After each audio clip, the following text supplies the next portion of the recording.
fight fans watching around the world live to 200 plus countries and territories on DAZN.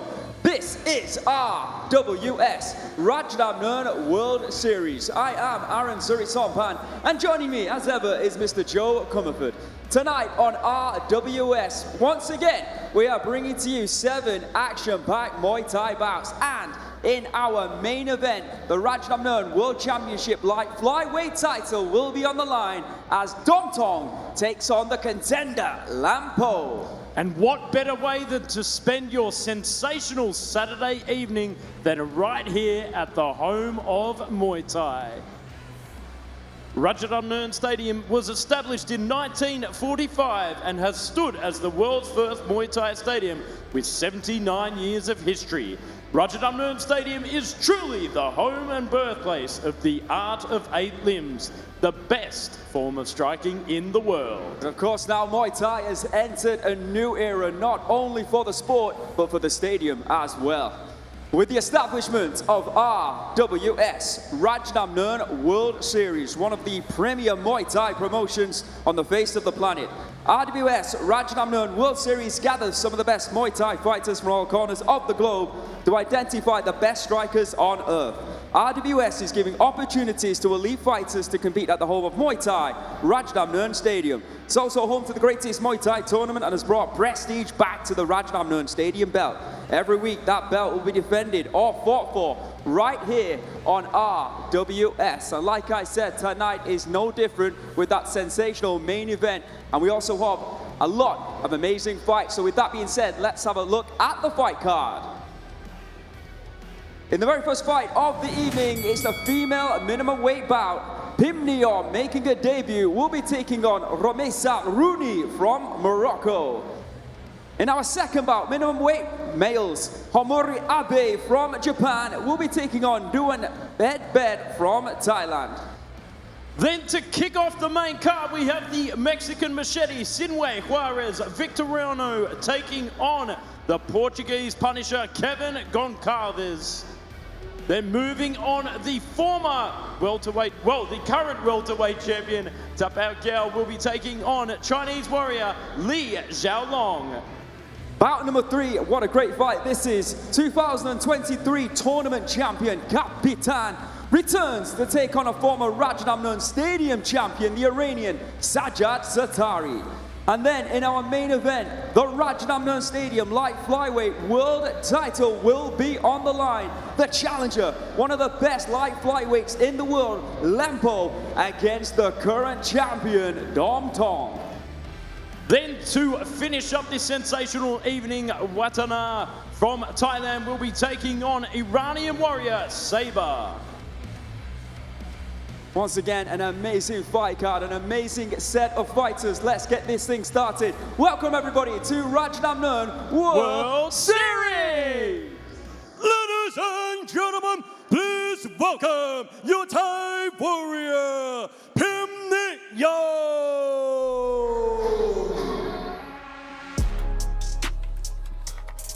Establishing herself as a formidable force on the provincial circuit, she looks ready as ever and happy as ever to be here under the bright lights of the home of Muay Thai, Rajadamnern Stadium. Welcome, Pimniyom, to RWS.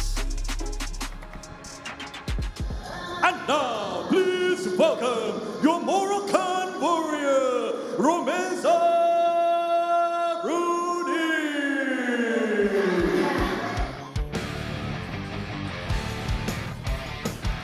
Some big names in the world of Muay Thai, hailing and kickboxing, hailing from Morocco. Of course, Youssef Bouganin, one of the best middleweights of all time, hailing from that very place. But now, we've got a new breed of fighter and a new breed of female fighter in the form of Romaysa Rhouni. Welcome for our debut to RWS Rajadamnern World Series. It's that time of the evening, of the week, once again here in the Kingdom of Thailand, 7 p.m. on a Saturday evening. That can only mean one thing. It's time for Rajadamnern World Series. I am Aaron Surisampan and I'm joined by Joe Comerford. And tonight, once again, bringing to you the best of the best in the sport of Muay Thai. And all roads lead to that magnificent main event. Domthong defending his title once again, and maybe once again being an underdog as he takes on one of the best 108 pounds fighters of this generation in the form of Laempo. Introducing first in the red corner for our first bout of the evening. It's a female minimum weight bout, or an international female minimum weight bout, 105 pounds. In the red corner, Pimniyom from Thailand. Just 21 years of age, standing at 151 centimeters. Weighing in well under the limit, 102.4 pounds. She has a reach of 151.5 centimeters. Born in Ubon Ratchathani in Thailand. 40 professional Muay Thai bouts, 32 victories, 8 losses, no draws. Mr. Beer just explaining to our crowd in attendance, our packed house in attendance, dare I say, that the fighters are performing the white crew done before every traditional Muay Thai bout in honor of the fighters, trainers, masters, representing the gym, a camp they fight out of and represent. And you'll see this throughout tonight's fights here at RWS. And of course, you'll see it throughout the stadium fights here, which of course happen every single week. In the blue corner, Romaysa Rhouni from Morocco. She is just 17 years of age. A lot taller than Pimniyom, 9 centimeters taller in fact. I beg your pardon? She's 11 centimeters taller, 162 centimeters. She weighed in on the limit, 105 pounds, and has a huge reach advantage as well, as you might expect. Over 14 centimeters, 166 centimeters for Rhouni. Born in Marrakesh in Morocco.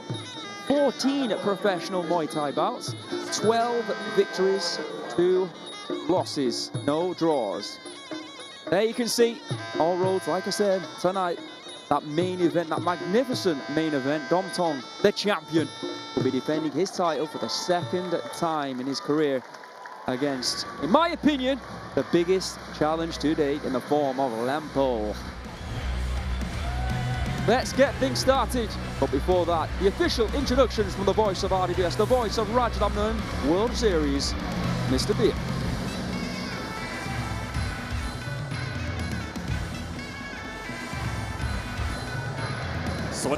Greetings, ladies and gentlemen.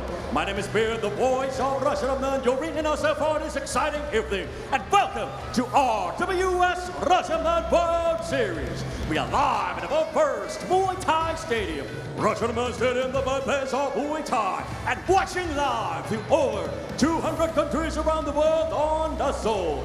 It is time to start the first prelim. Ladies and gentlemen, are you ready?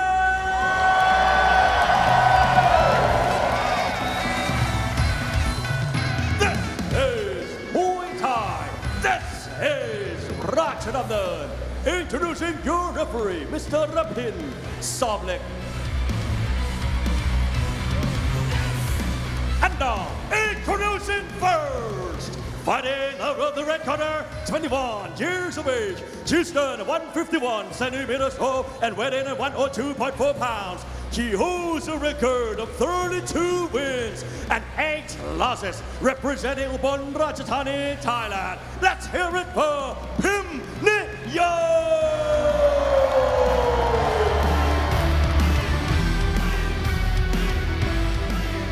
And the opponent fighting out of the blue corner, 17 years of age. She stands at 162 centimeters tall and weighing in 105 pounds. She holds a record of 12 wins and 2 losses, representing Morocco. Let's hear it for Romaysa Rhouni. A big night for these two debutants. There can only be one winner. Let's find who that is. Pimniyom from Thailand. Romaysa from Morocco. 3 2-minute rounds of female minimum weight action right now here on RWS. Speaking of the minimum weights, to say congratulations last week to Mongkut Pet defending her title successfully against Duang Dao Noi. Certainly cementing her legacy and style in that last fight. Putting a lot of forward clinch pressure on Duang Dao Noi. But it's, here we are, 2 minimum weight debutantes in this one. I've seen Romaysa fight before. She brings a very high tempo, more of a kickboxing style from the Moroccan. Yeah, of course, like I said, a lot taller, and look to her to utilize that hit to her advantage at the moment, though. You can see Pimniyom having to close that distance. Beautiful left kick to the body, and Pimniyom's down. I'm not sure if it was the kick or the punch that followed it. Surely the kick, right? I think it was the left hook that clipped her. Wow, what a start here for Romaysa.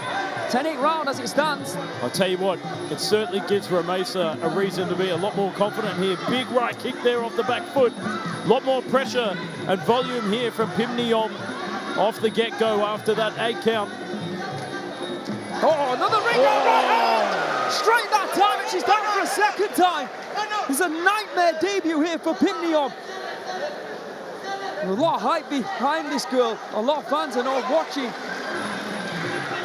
to see her compete, and at the moment, it's a disaster. Not a bad strategy to rely on there from Pimniyom after 2 8 counts. Go straight inside the clinch, lock on.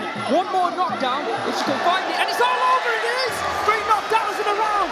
Wow, a sensational start here from Romaysa Rhouni at just 17 years of age. Are we potentially looking at one of the next big things in the sport of Muay Thai? Are we potentially looking at one of the next big things in the female minimum weight division? Because that was outstanding. Pimniyom moving straight at her. Oh, she was countered. She was blitzed. 3 knockdowns in a round, and that's it. It's short, but it's very, very sweet for the Moroccan. Good show of sportsmanship there from Romaysa Rhouni, just 17 years of age. How about that? Didn't let the occasion get to her. In fact, she grabbed a hold of it and made it hers. Star in the making. Let's have a look at her handiwork. I want to see that first knockdown. There's the left kick. Yeah, it was. Oh, what's the kick that went straight through the midsection there? I thought it was the left hand that followed up and clipped her, but it was that right hand there that dropped her for the second time, straight on the button, shutting the computer down.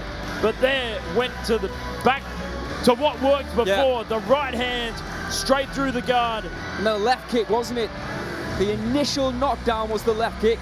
Bang! She finishes straight through the guard. Point. As we always say, if it ain't broke, don't fix it.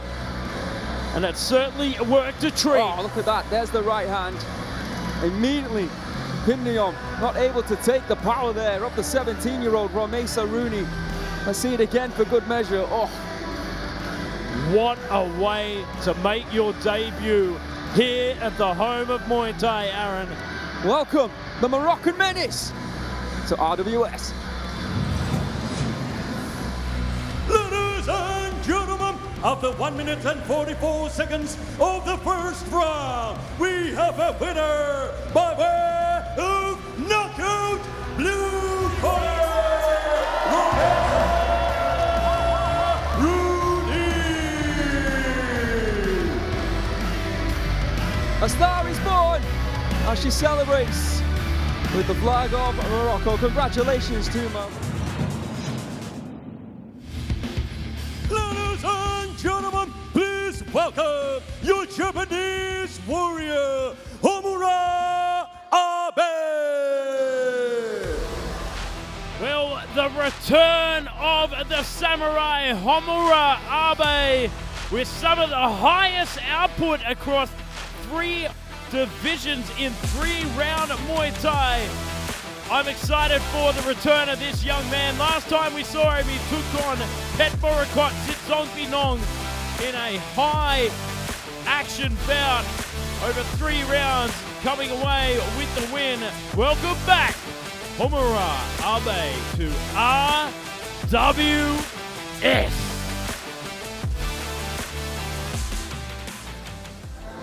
And now, please welcome your Thai warrior, fighting out of Buriram, Thailand, Duan Batsipa.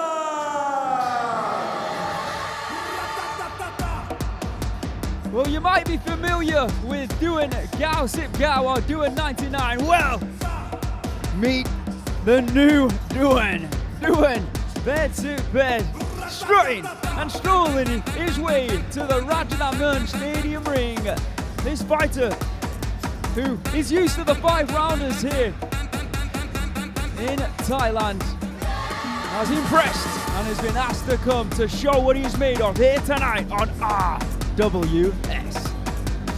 A great fight with potential big implications at 105 pounds. Of course, the current champion, Jialong, was back in action just a couple of days ago here at Rajadamnern Stadium.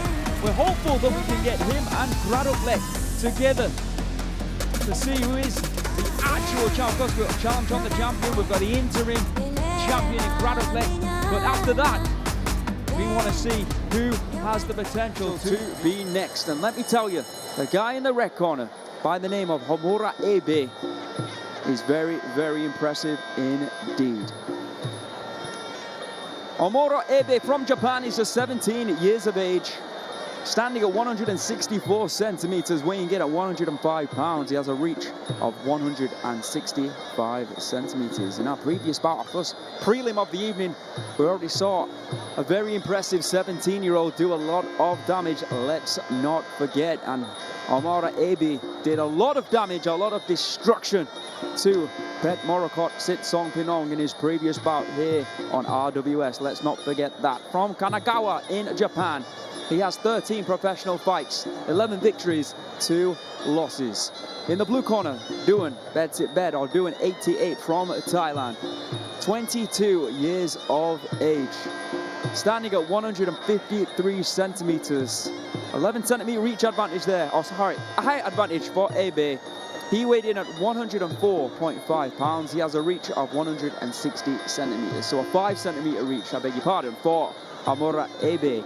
Born in Buriram in Thailand. 30 professional Muay Thai bouts with 18 victories and 12 losses. Abe currently ranked in the WMO world rankings just outside the top 10. A win here tonight and he could be a top 10 player. So Duan 𝐵𝐻 looking very confident, Joe, strutting his way to the ring. We like to see that. He's had 4 fights so far this year, winning 2 and losing 2. The wins have all come by knockout. Last time that we saw Abe was back in February, where he defeated 𝐵𝐻. He has been on the scene here in Thailand as well, like his counterpart, picking up some big victories over some very impressive opponents. And at just 17, you feel like the sky's the limit for Homura Abe, but he's got to get past someone who is very dangerous, who has knockouts on his resume, which is unusual, let's say, for fighters at 105 pounds. Sinue Juarez Victorino against Keven Goncalves will be the fight that opens the main card next here on RWS. 2 fighters who are used to the ring here, used to the atmosphere at Rajadamnern Stadium. They have fought, and one has won, one has lost on RWS, but of course more about that later. Right now it's about our 2 warriors who are in the ring, hailing of course from Japan and Thailand. I mean, the sport of Muay Thai in Japan just seems to be getting better and better. Huge names. We've had multiple Rajadamnern Stadium champions from Japan. Outside of Thailand, the most of any nation, and I'm sure Homura Abe and his team have their eyes set on potentially one day him becoming a Rajadamnern Stadium champion. Of course, let's not forget, co-main event tonight. What a fight this is. Capitan, someone who's had an illustrious career, I'm sure everyone will agree, but he has never won the Rajadamnern Stadium title. He's been a Lumpini champion, and of course, he was the tournament champion in 2023 here. But that Rajadamnern Stadium title has eluded him. And a few months ago, he did announce his retirement from the sport, and then a few months later, he was offered a fight in Sinue, of course, against Wattana, another legend of the sport. He won that, made his return, and now he's looking motivated, he's looking ready, and potentially he's got one eye on a title fight down the line. And Sajad Sattari will be the one to try and stop that. Second and final prelim of the evening. Two very talented 105-pounders going at it right now. We've got Japan, we've got Thailand, we've got Joe Comerford, and we've got myself. But more importantly, with the introductions, we have got the voice of RWS, Rajadamnern World Series, Mr. Bill.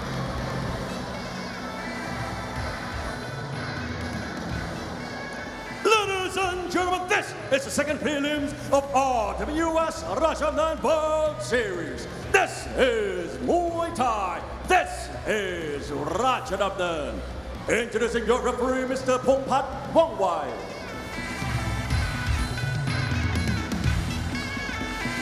And now, introducing first, fighting the red corner, 17 years of age. He stands 164 centimeters tall and weighing 105 pounds. He holds a record of 11 wins and 2 losses, representing Japan. Let's hear it for Homura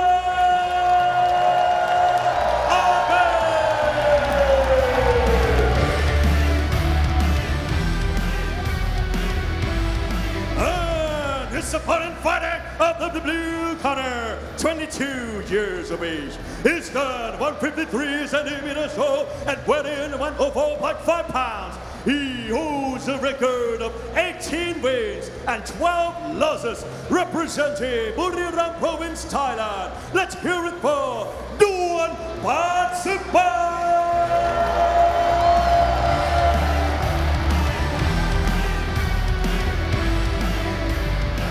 Well, we've seen a spectacular knockout here already.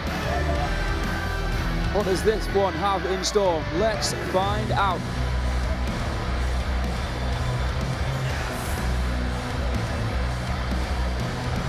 Turn of the young legend himself, Homura Abe, taking on Duan Bet. See there, Duan 88, starting out in the southpaw stance. You know, it's all about that rear weapon for the southpaw. But stunning right high kick attempt there from Homura Abe. Biggest advantage is about in against Pet Morakot, where his punches, he landed 81 potential damaging compared to just 6 from his opponent. Oh, good swing and a miss there from Duan. Just leaned back and made him pay.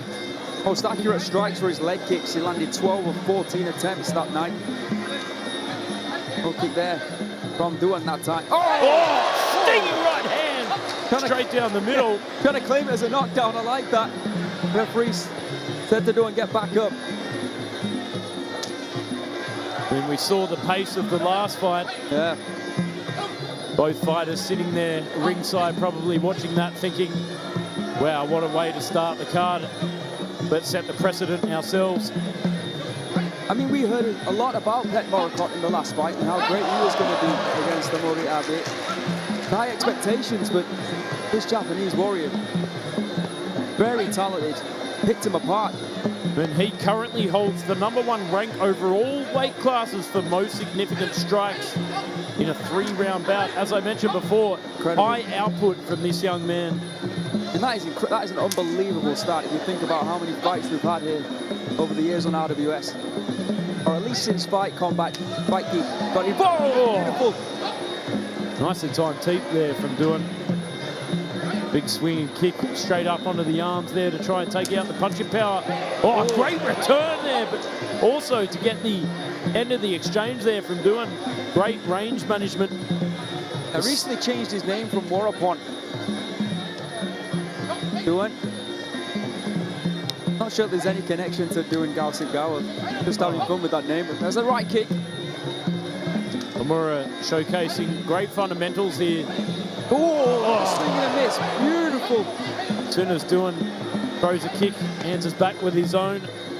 It's all about that, as I said before, getting in at the last strike at the end of the exchange. Tell you what, one little mistake from doing 𝐷𝐀𝐈𝐒 when it comes to that right high kick. If he drops that left hand just a little bit too slow, and that head might come off. Oh! Say that this time. It was with the left kick. I think he heard me. Instead of going with the right, he went with the left instead. Completely shocking myself. And I think doing more importantly, moving in for the kill. Aaron Siri Sompan, not only just a commentator, but a fortune teller. Wow, what a round there from Homura Abe. Some good strikes landed there from Duan, but for me, I think it was Homura dictating a lot of that fight on the front foot. Of course, that stinging right hand that we saw drop Duan, but not for an 8 count. He got straight back to his feet. Let's go and have a look at these replays. Yeah, it was always about that right kick, wasn't it? Right kick, right kick, right kick. And then all of a sudden, he just switched through that left kick instead. Oh my word, tell you what. Duan, 88, certainly can take a kick. That's a beautifully timed one to the midsection there from Abe. What a round that was. Oh, whips it up straight over the top. No, I think it was more toes, more feet, wasn't it, than shin. Fortunately for him, so he was able to take it. Certainly gave Duan something to think about. Let's go and see what the judges have to say.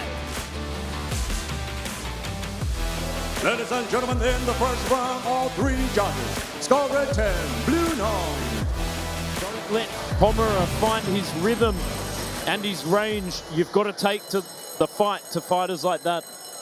Absolutely, and maybe go to the body as well.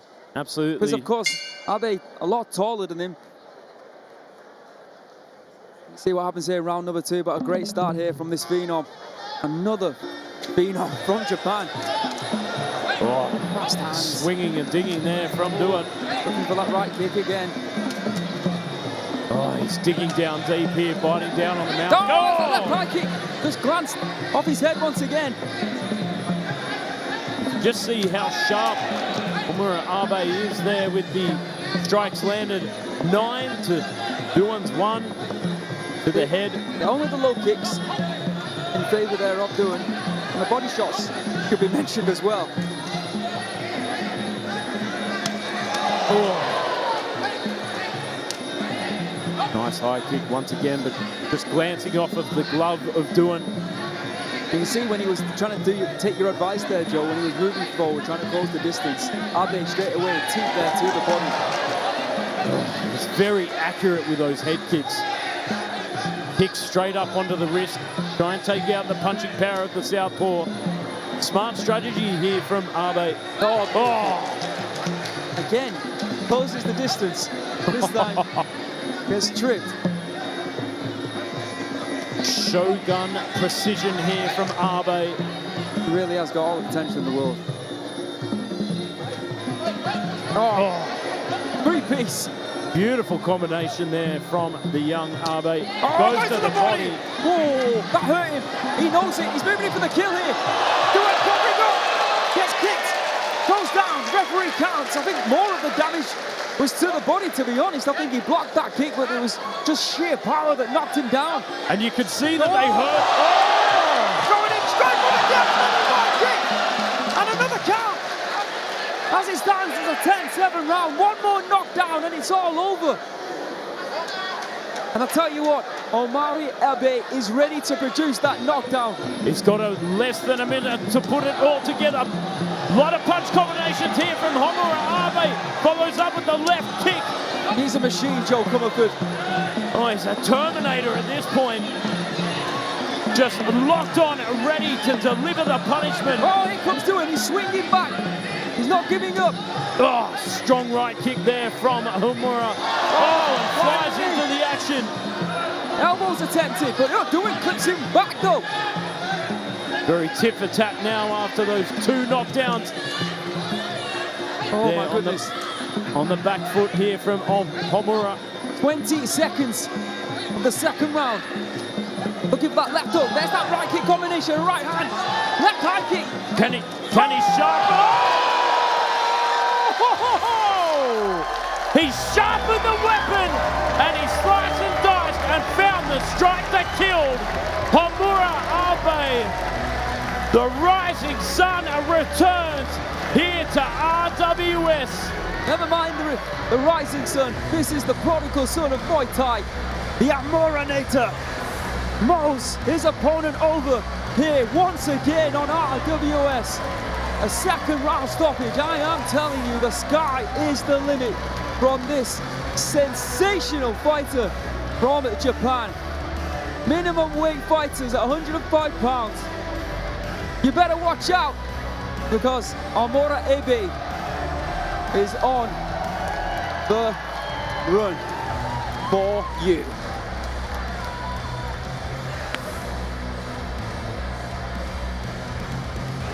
Let's have a look at his handiwork before he announced the decision.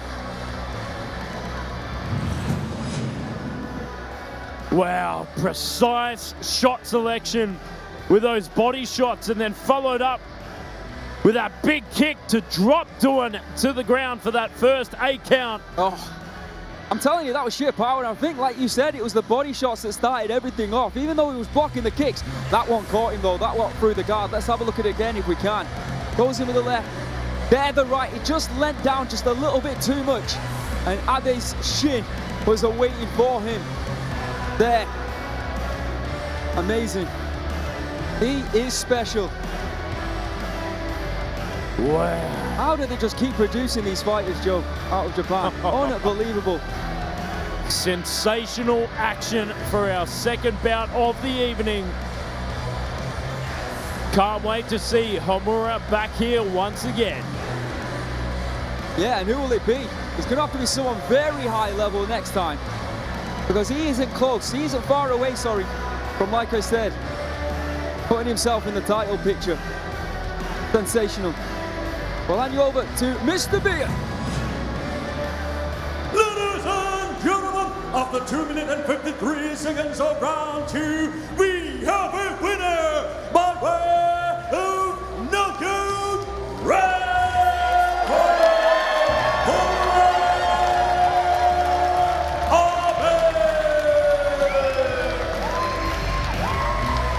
Outstanding young man, Homura Abe.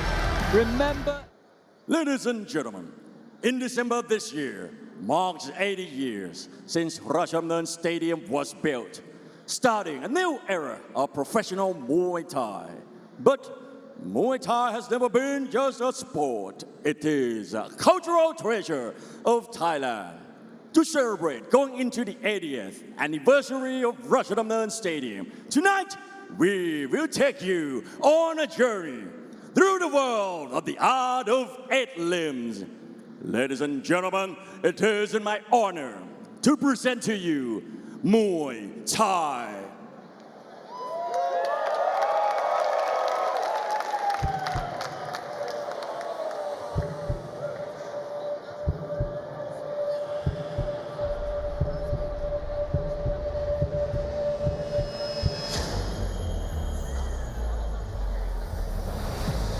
For thousands of years, Thai fighters have been creating the martial art that we know today as Muay Thai. Their moves were developed in the heat of battle and evolved through the many wars fought on this land. The land that was eventually known as Siam, and now Thailand. Muay Thai fighters were a lethal weapon. Their techniques were perfected over the centuries to instantly stop or kill their opponents. Their fists, elbows, knees, and shins delivered strikes that could bring an enemy down in a split second.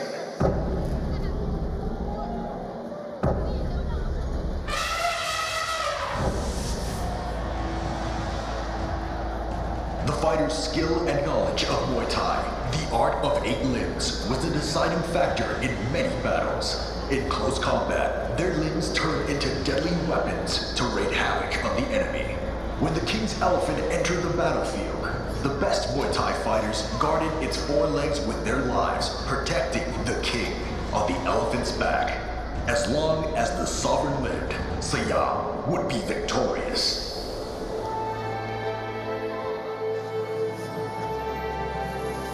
In times of peace and prosperity, the art of 8 limbs stayed alive in Siam in the form of a challenge and a competition. It was entertainment for the people, but also a key test for fighters who wanted to join the King's Guard. During this era, Muay Thai developed as a martial art and remained popular with Thai people from its roots in battle through years of Siam's independence to modern Thailand.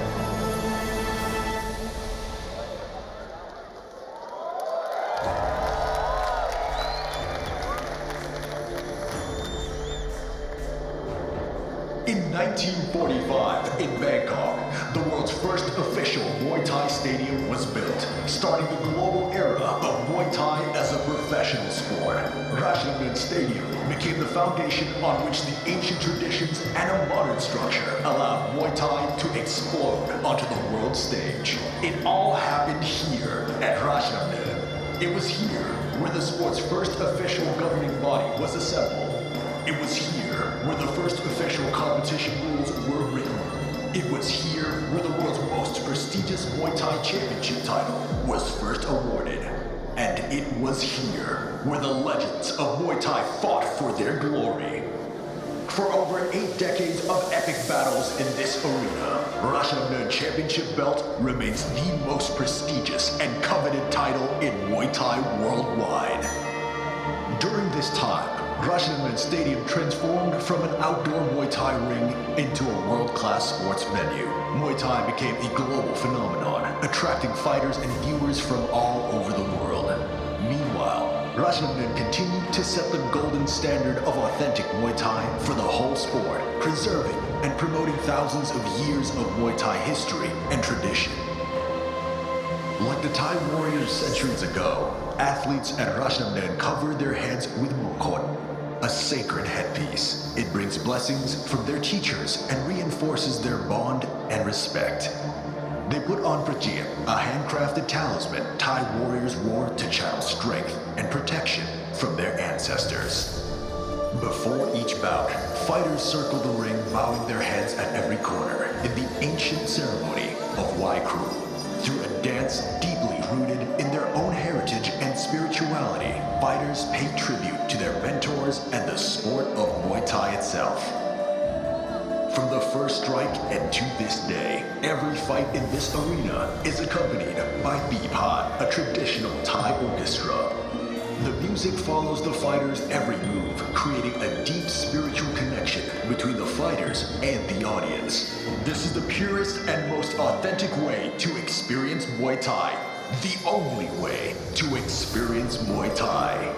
Rajadamnern Stadium is where the sport of Muay Thai was born and where its legendary history lives on. For professional Muay Thai fighters from all over the world, Rajadamnern is the final frontier. Only in this very arena can fighters achieve the highest honor in Muay Thai, the Rajadamnern Championship belt, and join the ranks of legends.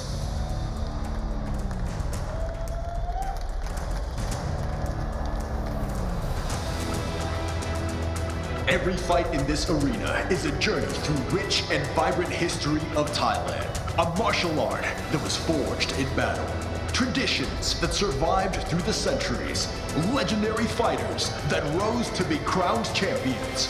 Every round, every bout, every move you will see today is the heritage of Thailand, because this is Muay Thai. This is Rajadamnern.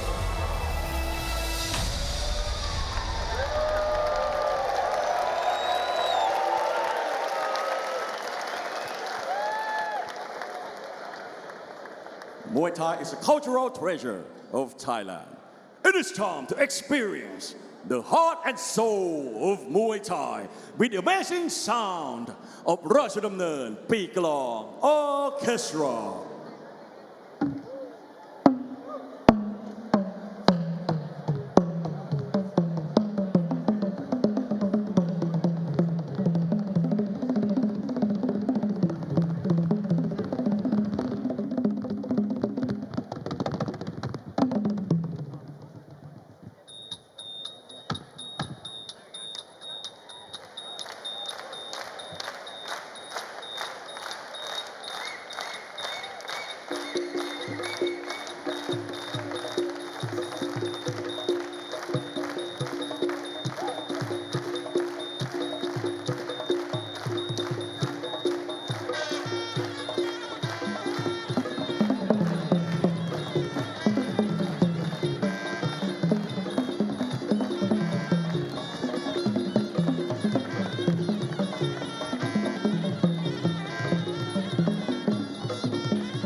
RWS Rajadamnern Big Long Orchestra.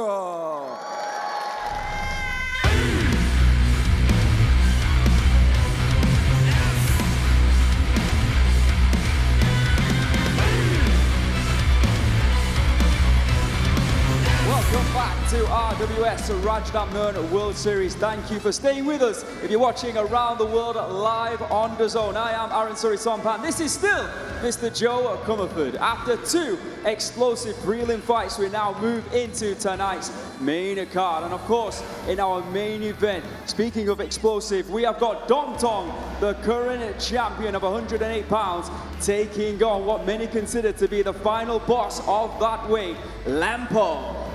And of course, it wouldn't be a title fight here at Rajadamnern Stadium without the added bonus system to encourage fighters to fight their hardest. So let's follow the money. If you win via decision, you will be awarded 150,000 Thai baht. But if you knock your opponent out, an extra 200,000 baht on top, amassing 350,000 whopping Thai baht. And of course, we have the Fighter's Spirit Award over the 5 rounds. If you show heart, grit, determination, and will to win, whether you win or you lose, you could be awarded an extra 100,000 baht. So we're talking about how amazing, how incredible the main event is. We have some other fights as well, which are also incredible. So that being said, let's have a final check of the fight card. Of course, to kick off the main card, we have the return of Sinue, Juarez, Victorino from Mexico, taking on a very tough Portuguese fighter in Keven, Goncalves. Moving on, the return of the current welterweight champion, Tapaokaew, will be taking on Chinese warrior, Jialong. In bout number 3, what a fight this is. We have Capitan, the former Rajadamnern or RWS tournament champion, taking on the former Rajadamnern stadium champion, the Iranian Superman, Sajad Sattari. And then in bout number 4, the main event of the evening, over 5 rounds, the Rajadamnern Stadium Light Flyweight World Championship, Laempo, the challenger, will be taking on the current king of the 108-pounders, Domthong. Then to finish things off for this sensational Saturday here at the home of Muay Thai, Wattana from Thailand will be taking on Saber, Geravand from Iran. Well, the prelims were amazing. Let's see if the main card is as well. Welcome everybody to the RWS Rajadamnern World Series main card! Ladies and gentlemen, please welcome your Mexican warrior, Sinue, Juarez, Victorino.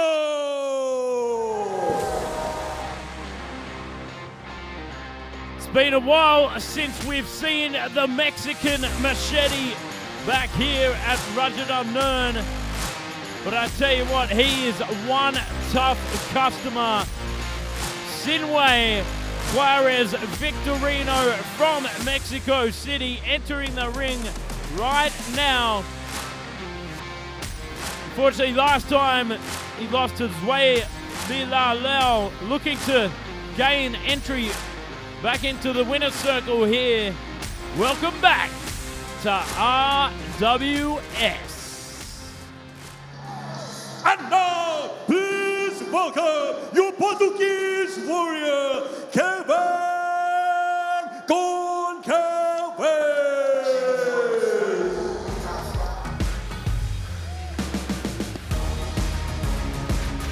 Debut to remember for Keven Goncalves. Back in April, defeating Chinese fighter Huang Xiaolu. Very, very talented indeed. I'm glad that he's been invited back to perform once again here on RWS. His debut, one advantage found for Keven, of course, in that bout was the clinch exchanges. He was able to land 23 strikes in the clinch compared to only 14 from his opponent. Let's see if he's able to utilize similar techniques here tonight as we welcome back Keven Goncalves from Portugal to RWS Rajadamnern World Series. We appreciate your patience, of course, due to the fact that we saw a couple of knockout victories in our prelims. but we are finally here for tonight's main card.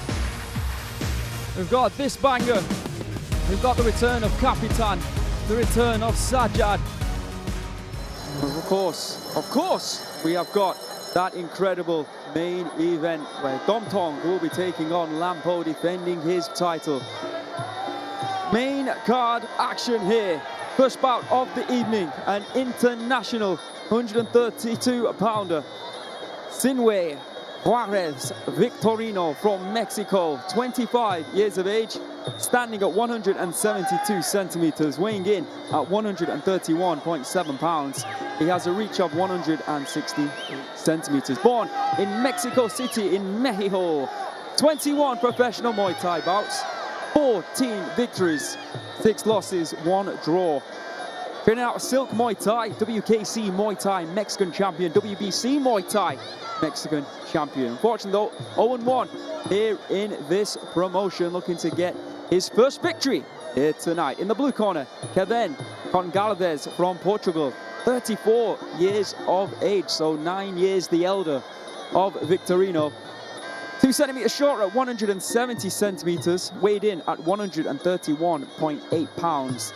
He has a reach of 174 centimeters. So even though he's giving a weight 2 centimeters in height, he's actually 6 centimeters taller. A couple of fights that we want to mention. One coming up next week here at the stadium. It will be over 5 rounds, and it's just been told, or we've just been told, this is a title eliminator. Whoever wins this will go on to compete for the 118-pound title. Comandoi returns to take on Geravand. That will be next week, Saturday the 28th of June, live here at the stadium on RWS. Great fight that.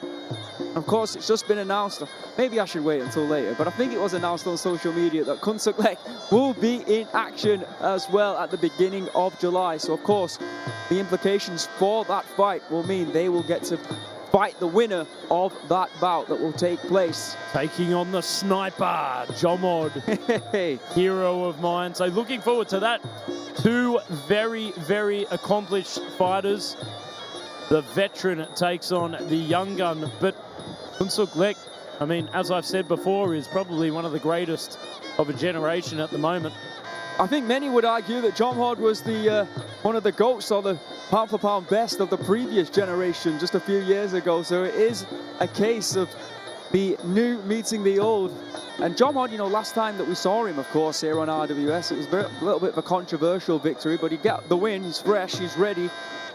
Maybe he's just got one last title run in him, who knows? We'll find out on that fight. The date will be announced later tonight. And we've got another title fight that we need to announce, a fresh one, a new one, and that will be coming up later as well. In the meantime, international bout, 132 pounds, just 3 pounds under the lightweight limit. Sinue, Juarez, Victorino from Mexico will be taking on Keven Goncalves from Portugal. With the introductions, the voice of RWS returns for the first time in the main card. It's Mr. Beer.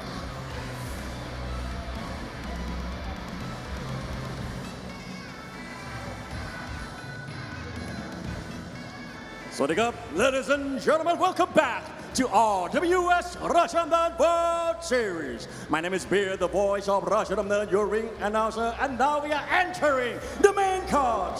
Tonight, we have 5 bouts on the main card featuring the main event, Rajadamnern Stadium Light Flyweight World Championship.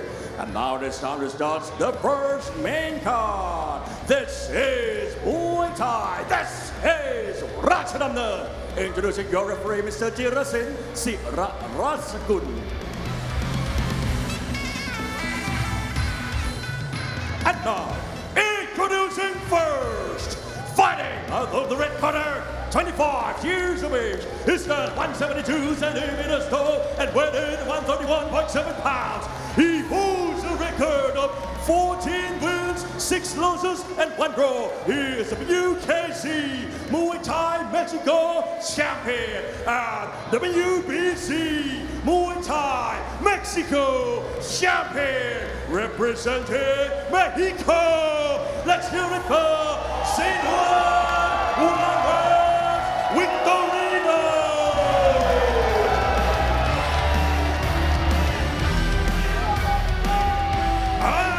His opponent fighting the blue corner, 34 years of age. He stands 170 centimeters tall and weighing 131.8 pounds. He holds a record of 6 wins, 1 loss, and 1 draw. Representing Portugal, let's hear it for Keven Goncalves.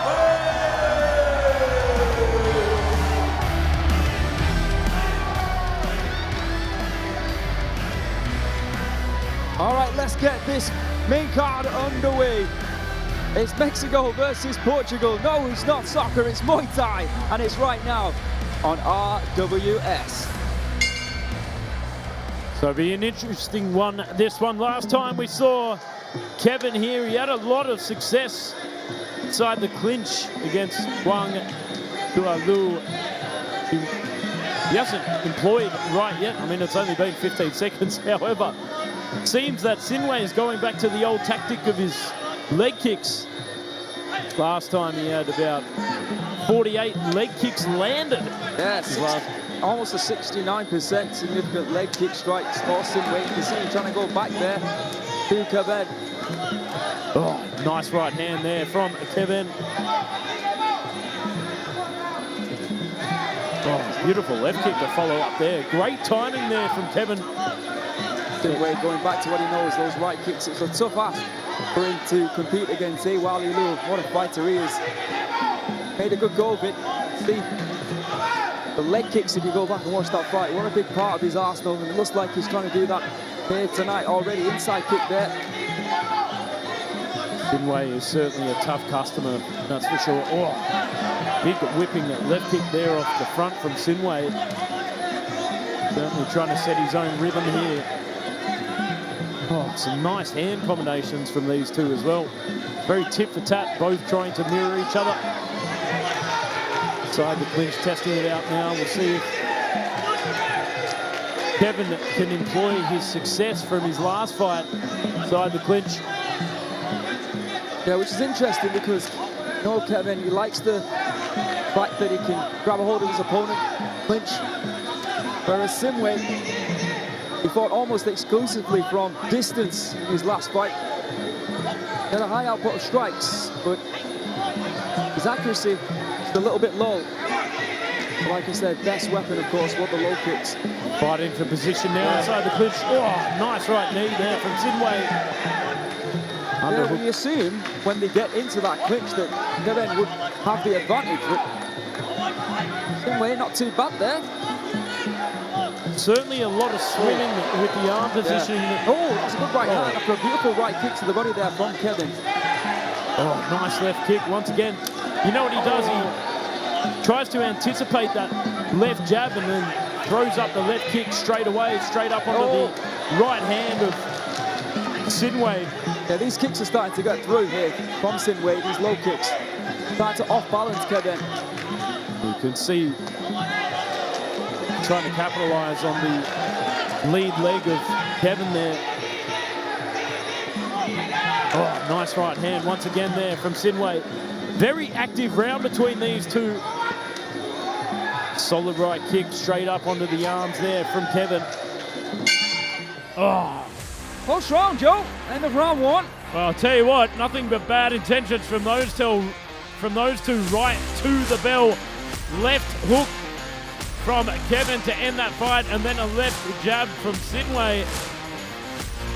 Very active indeed. High volume, high output. Let's have a look at these highlights. Let's see if we can separate these two. What was that right hand I was talking about? Got through on a couple of occasions. Good low kicks from Sinue. We're expecting that. See these midsection kicks, these body kicks from Keven also looking effective on numerous occasions. Of course, it was him who did initialize the clinch. That was that right hand. Tell you what, Keven did well to stay on his feet from that. Looked like it clipped him perfectly. All right, important this. Let's see how the judges have scored that very, very close round at number one. Ladies and gentlemen, in the first round, the first and the second judge score with 9, blue 10, and the third judge score with 10, blue 9. Now, of course, that big right hook. But what do I know? A lot. Not a Here we lot. are coming into round number Too 2. kind, Joe. Too kind.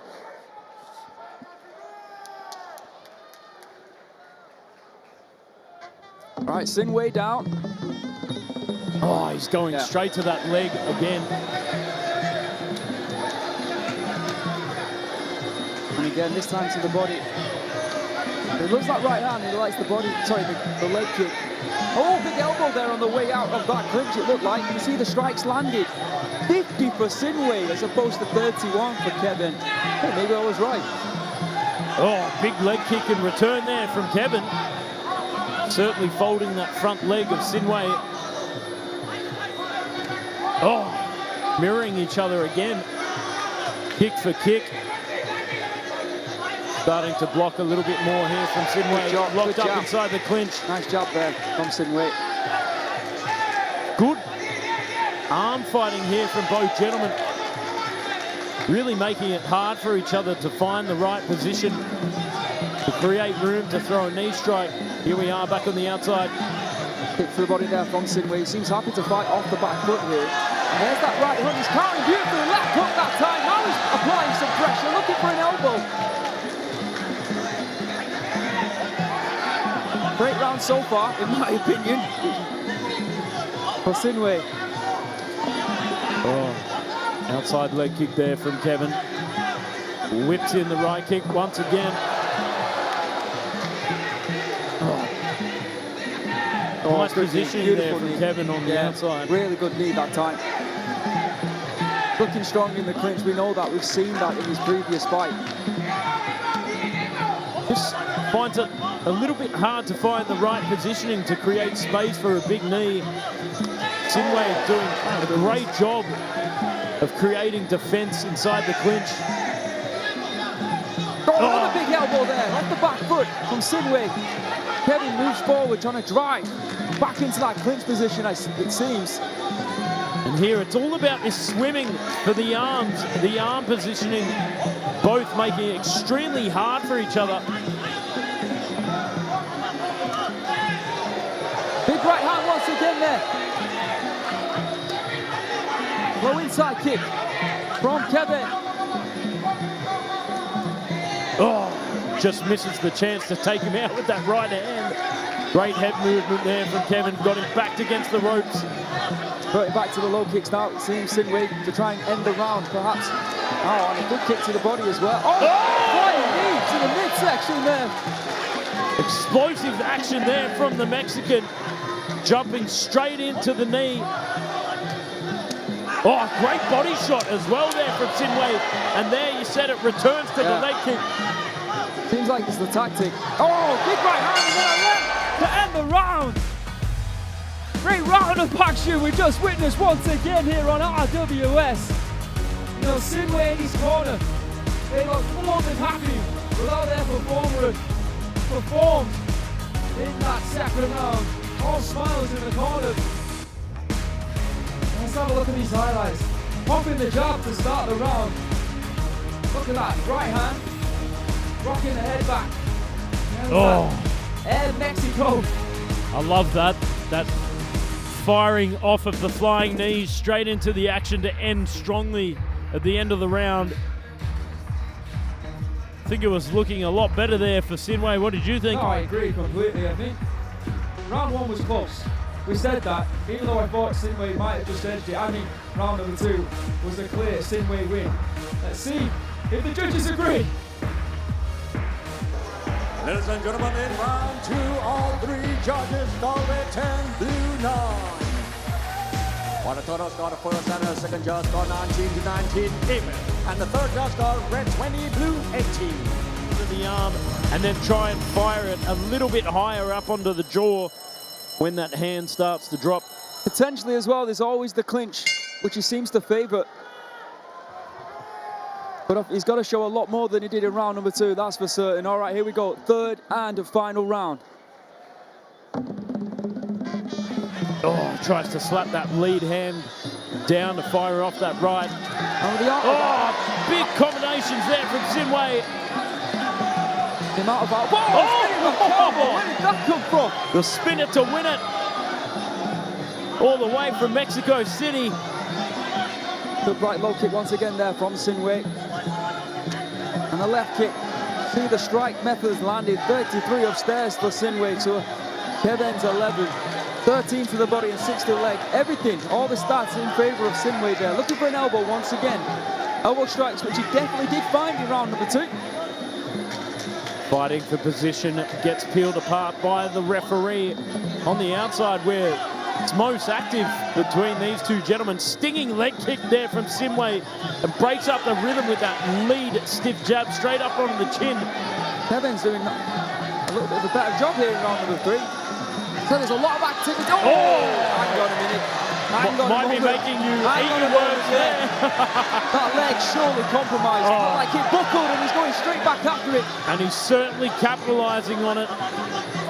But you can see the amount of damage on the left torso there as Sinue. Credit to Keven though, taking a lot of punishment to that leg. I think lesser fighters would have gone down because he's clearly hurt. Yeah, Still throwing. Certainly buckling him, that's for sure. Yeah, that's going to hinder his movement, surely. You can see inside the clinch there, Sinue was digging the knee into the thigh just a moment ago. Not a bad strategy there from the Mexican. Oh, strong right kick straight through. And you can see Keven starting to back off and slow down now. Yeah, Sinue, if he can, throw low kicks. The kick of his own from Keven there. You know, previous to the fact that we saw that leg hook, I thought Keven was having a good round, to be honest. Or at least it looked even. But now after that leg kick, you can see things have changed. The dynamic of the fight has changed, understandably. Nice leg kick once again. And you can see he's having trouble throwing that switch kick. And he doesn't like standing on that lead leg too heavily. Starting to drag the back foot. Sinue just needs to go back to what works. Yeah, he's backing off, isn't he, a little bit now? Maybe he thinks the job's done. Goes to the body. Returns with that right hand once again. Yeah, as he said, if it ain't broke, don't fix it. Should go back to what works, but that right kick certainly hurt him through the midsection. Taking the gas out. End of round 2, we saw beautiful low kicks from Sinue. Water in the basement. Puncturing the tire, as they say in Thai. I think it's really paid off for him. Has it paid off enough for him to win the fight? I think it's a big possibility, Joe. Well, there was certainly some clear moments where that was evident. Those buckling, devastating leg kicks, leg shots as well. Now Sinue raising his hands. I think his corner, they believe he's done enough. You can see Keven a little bit despondent as he walked back to his corner. Let's have a look at the highlights here from the third and final round. Nice hand combinations to set up that was in round 2, wasn't it? Flying knee to the body. Good hands throughout the fight from both fighters. That was a stunning spinning back elbow. But it was all about this, Aaron. Joe, absolutely. Yeah, this moment in round 3 where Keven started to back off because of those tire puncturing leg kicks. Solid hands as well to follow up. No surprise from the Mexican. A great fight though, a great way to start what hopefully will be an amazing main card here tonight on RWS. Let's hand you over to Mr. Beer for the decision.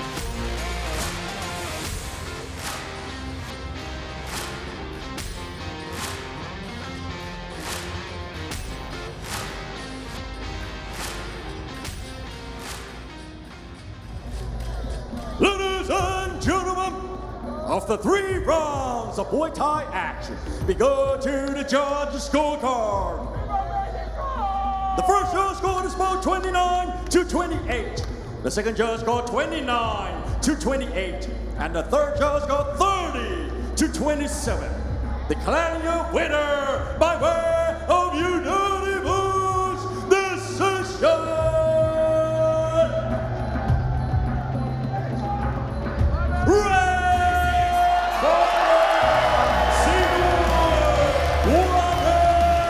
Victorino! Happy Mexican fans in attendance. Congratulations, a fantastic victory for Sinue Juarez.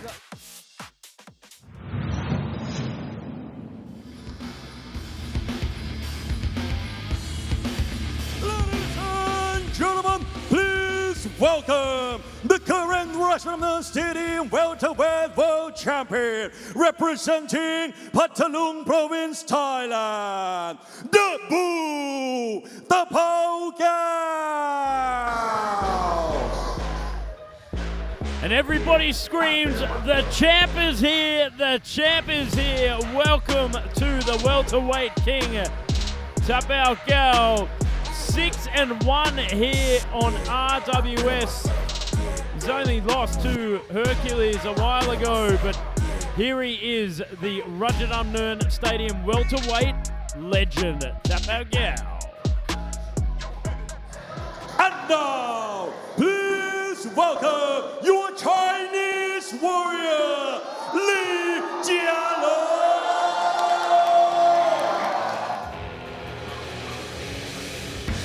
They call him Captain Left Hook, Jialong, with one of the biggest opportunities of his career. Here tonight, taking on the Rajadamnern Stadium champion. Can you imagine the scenes if he's able to find a win here tonight? He has done it spectacularly on other promotions, but now he's arrived on RWS. Of course, Tapaokaew was originally here tonight supposed to defend his title against Erdem. Unfortunately, Erdem had to go back to Turkey due to a family emergency. We hope everybody is okay, and Erdem will be able to come back to RWS one day, but of course, family first. Introducing first in the red corner, Tapaokaew Sing Ma Win from Thailand, aka The Bull, the current Rajadamnern Stadium welterweight champion. 23 years of age, he stands at 175 centimeters, weighing in at 147.6 pounds. He has a reach of 173 centimeters. Born in Pathalung in the south of Thailand. His record stands at 79 wins, 22 losses and 2 draws. I mean, he's took on some of the biggest names in the sport, including 𝐌𝐔𝐀𝐘𝐶𝐈, Hercules, 𝐷𝐁𝐷𝐃, etc. Former Sinue Festival lightweight champion. But of course, like I said, 147-pound Rajadamnern Stadium champion. I believe this is his first fight back after losing in the final of last year's tournament to Hercules, like Joe mentioned. Looking to come back with a ban. Of course, we've got an interim champion at this weight as well, in the form of Nguyen Lang Lek. So we're hoping to get that one together. The vacant Rajadamnern Stadium Super Flyweight World title will be on the line. I told you there was a banger. I told you there was a fight. We're happy to announce Pet Det will be taking on Pangtor, and the winner will walk away the new 115-pound champion. What a way to kick things off in July here on RWS. In the blue corner, the Jialong from China, 20 years of age. Same height, 175 centimeters. Also weighing in at 147.6 pounds. He has a reach of 169 centimeters. He was born in Liaoning in China. 32 wins, 11 losses, and 1 draw. Making his debut, however, does have a lot of experience in 3 rounds Muay Thai, and he is known for his boxing skills. Coming up next, what a fight this is. Capitan against Sajad Sattari. Capitan, a legend in the sport, no doubt about that. Winning world titles not only in Muay Thai but in kickboxing as well. Former Lumpini Stadium champion. However, has never won the Rajadamnern Stadium belt, and I think his return from retirement because he wants to complete the set. I think he wants that belt. What a win that would be against Sajad here tonight, who, like I said, probably wants the belt as well, or wants the belt back. With the introductions for this one, Thailand against China, it is, of course, Mr. Veer.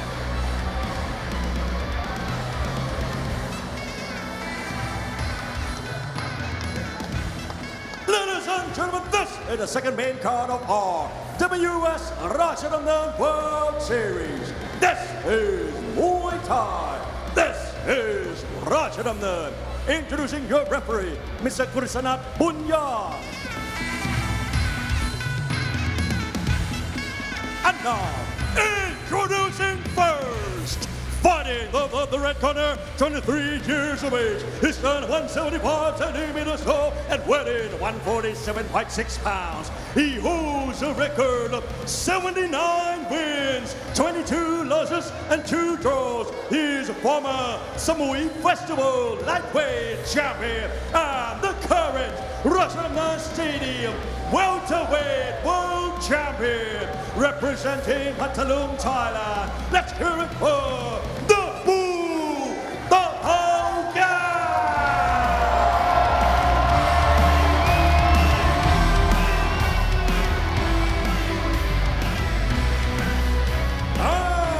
This opponent fighting over the blue corner, 20 years of age. He's turned 175 centimeters tall and weighing 147.6 pounds. He holds a record of 32 wins, 11 losses, and 1 draw, representing China.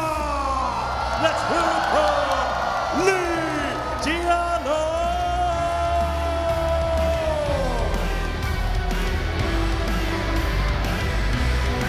Second fight of our main card. Can you imagine, Joe, if Tapaokaew does not win this? Purely unthinkable. Against the late replacement in Jialong. Let's find out. What an opportunity, like I said. Heavy hands already out of the gate here from Jialong. I was doing my homework. Keep your eye on that left hand. He loves that left hook, not only upstairs, but to the body as well. Oh, pinpoint accuracy with that left hook there from Tapaokaew. Keeps looking for it. Tapaokaew though, going to the body as well. A big elbow there, right hand in reply from Lee. But this is where many have not survived within that clinch of the bull. Big elbow, nice low kick there from Lee.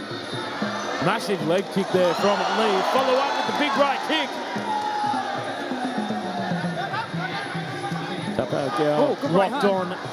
It's almost like he's willing to take some, as long as he can close the distance. Big elbow there, that rock Lee. Knee to the midsection. Standing toe-to-toe, these two going straight at it, looking for a spinning back elbow. Oh, nice elbow there from Tapaokaew. The bull is locking horns and driving forward. Big right kick to the body. Oh, that like it hurt. You can see his hands go down, trying to get some air back into his body that time. Got the strength. Oh, big elbow once again there from the current welterweight champ. He's just so physically strong. Oh, big right hand. Another elbow within that clinch. Having a lot of success with the hands to gain entry inside the clinch there. Oh, big knees! Oh, he says it's going low. He's trying to point to the referee, point out that was a low one. Big elbows, big knees once again, and it's all about this. Grabs on with that big vice grip, creates space and drives these huge knees in, knee after knee. Beautiful Muay Thai in all its glory. Right high kick attempt going back to the body with a right hand, then upstairs. Big problems here. Still 45 seconds left on the clock. Another shot to the body. See the way he does that. Big right hand to the body. Straight upstairs, grabs a hold. Oh, almost a spinning back elbow there. And it's like the great bull run. The bull just charging towards his victim and driving the horn straight in. Big knee after knee. Once again, trying to fold Jialong like a deck chair. Oh, beautiful right kick to the body once again. Big problems here for Lee. Holding on, final 5 seconds on the clock. Holding on by a thread in pure survival mode here, Aaron. That is the end of round number 1. You could see him wince in pain as he goes back to the corner after that absolute onslaught of knee domination. Wow, clinch domination nation there on display. See, straight away he'll connect with one big shot and then he's into the clinch. They were a little bit low. Referee maybe should have stopped that way. He did, to be fair. Big elbows there within the clinch. No one can handle Tapaokaew when he's in the zone, when he's in this clinch position. It's menacing. Oh, solid right hand over the top. As I said, pinpoint accuracy there from the champion. Oh.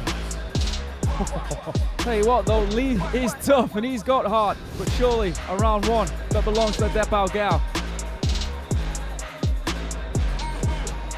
Ladies and gentlemen, in the first round, all three judges score red 10, blue 9. Devastating knees and follow up with the elbows. He's a specimen. All right, let's see if there's anything Jialong can stop or do to stop Tapaokaew here in round number 2. Nice teep there from Tapaokaew with the devastating right kick, throwing him off balance. Looking for that left hook I was talking about. Look, straight away, closing the distance into the clinch. Goes the bull. There you can see the strikes methods landed. 14 knees to 0. 26 punches to 20. 6 more elbows. 4 kicks there for Lee. 2 teeps for Tapaokaew. Oh, swift inside elbow there from Tapaokaew, forcing Lee to cover up here. And it's not looking good for him as he tries to protect his midsection with his arms. Oh, folded in two like origami. Thought the referee was about to start counting there. Big elbow there from Tapaokaew. And again. Oh, locked on again, driving them straight through the midsection. Oh, follows up with a stunning right hand. He's ragdolling him. Making Lee look like a stunned mullet here. The referee might have to take a look at this. Yeah, this is far too easy. Too much damage. Right call, right decision. That's why he's the champion. And 𝐷𝐻𝐿, if you are watching, you know what it takes. Can you defeat the bull? We need to get that fight together. It was originally scheduled for early this year. Tapaokaew got injured. Then again, 𝐷𝐿 got injured. Hopefully, maybe somewhere at the end of July or August, we can finally see Tapaokaew against 𝐷𝐿, the champion against the interim champion. I'm already excited at the prospect of that Joe Comerford. He did exactly what he needed to do in a bull-like manner. Tapaokaew, incredibly imposing here tonight, to say the least. Body strikes, but this might be the best in the game. Pound for pound, one of the best clinchers in the game, in the sport of Muay Thai here today. Look at that vice grip, forearm to forearm, drags down on the head, creates space. Phenomenal foundational footwork to drive in those knees, and then follows up with the elbows as well. As I said, pinpoint precision there from the bull, just driving those knees straight into the ribs, making Lee gasp for air. Let's throw it over to MC Beer. Ladies and gentlemen, after 1 minute and 25 seconds of round 2, we have a winner by way of technical knockout round 4. The Bull of Homura. Back with a bang! Tapaokaew looking phenomenal.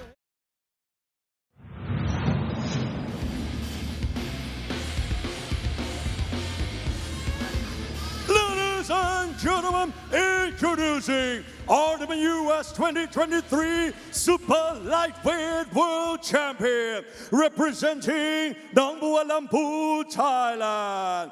Please welcome Capitan.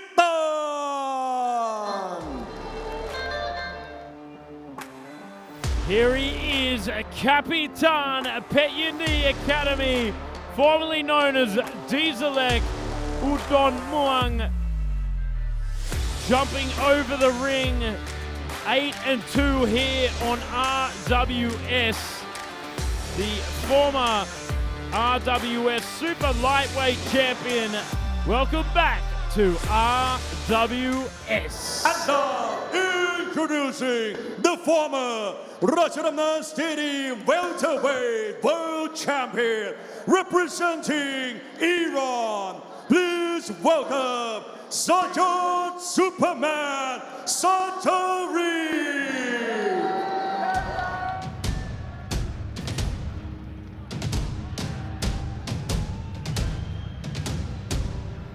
Representing his beloved nation, of course, here tonight.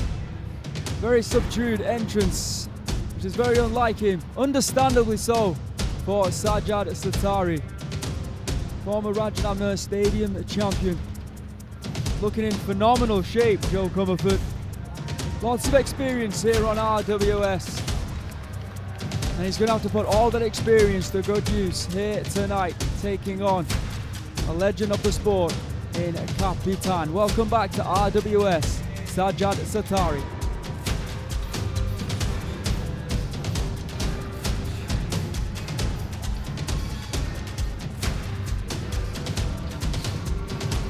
This fight could have massive implications for the 147-pound title. Of course, we just saw Tapaokaew. I'm certain that him and 𝐷𝐀𝐉𝐀𝐾 will meet very soon. And you never know, the winner of that fight could meet the winner of this fight. You've got to think like that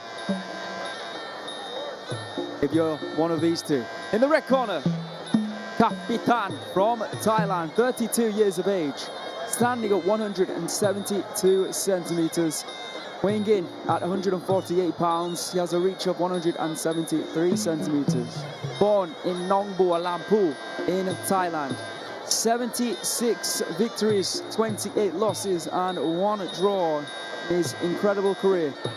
Currently ranked number 12 here at the stadium after his return from his very short-lived retirement. 2023 RWS Super Lightweight Champion and a former 2-time Lumpini Stadium Champion and a former Thailand Champion. In the blue corner, Sajad Sattari, the Iranian Superman, 23 years of age, 180 centimeters, also weighed in at 148 pounds. He has a reach of 178 centimeters. We'll talk about this on the 12th of July. 𝐷𝐿𝐒 will be taking on Domthong. The new meets the old. On the 12th of July, 𝐷𝐿𝐒 defending that bantamweight title against the legend that is Domthong. Could this be the last chance, the last opportunity to wear gold for Domthong 𝐓𝐇𝐈𝐒? It's not my last chance to wear gold. Still have hopes? Domthong. You still got hopes?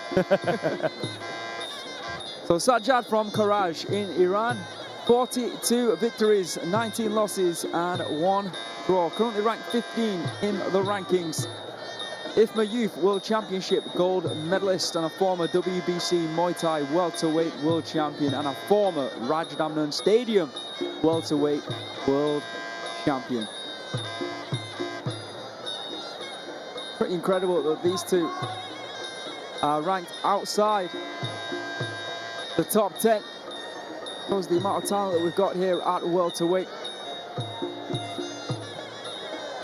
Like I said, we need to get that belt sorted with regards to the interim versus the current champion, 𝐷𝐿𝐒𝐿𝐒 versus Tapaokaew. Of course, we saw here earlier dominating his opponent.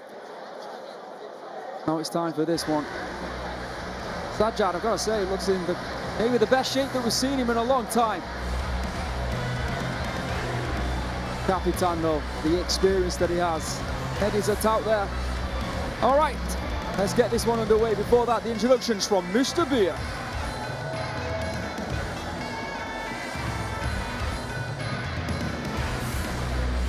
Ladies and gentlemen, this is the third main card of RWS Rajadamnern World Series. This is Muay Thai. This is Rajadamnern. This bout is brought to you by Leo Soda. And introducing your referee, Mr. Narin Ponghitran. And now, introducing first, fighting the red corner, 32 years of age. He stands 172 centimeters tall and weighing 148 pounds. He holds a record of 76 wins, 28 losses, and 1 draw. He is former Thailand champion and former two-time Lumpini Stadium champion and RWS 2023 Super Lightweight World Champion, representing Laempo, Thailand. Let's hear it for Capitan!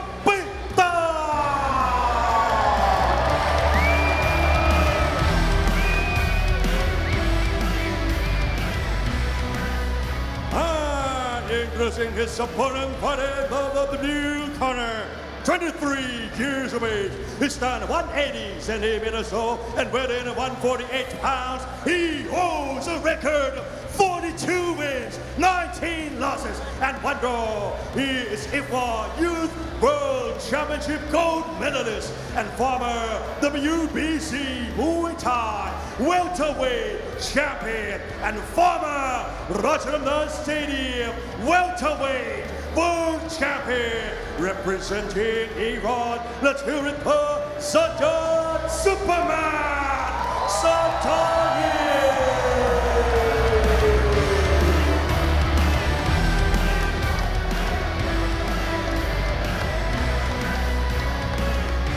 Two big fighters at welterweight clashing here tonight. Who takes it?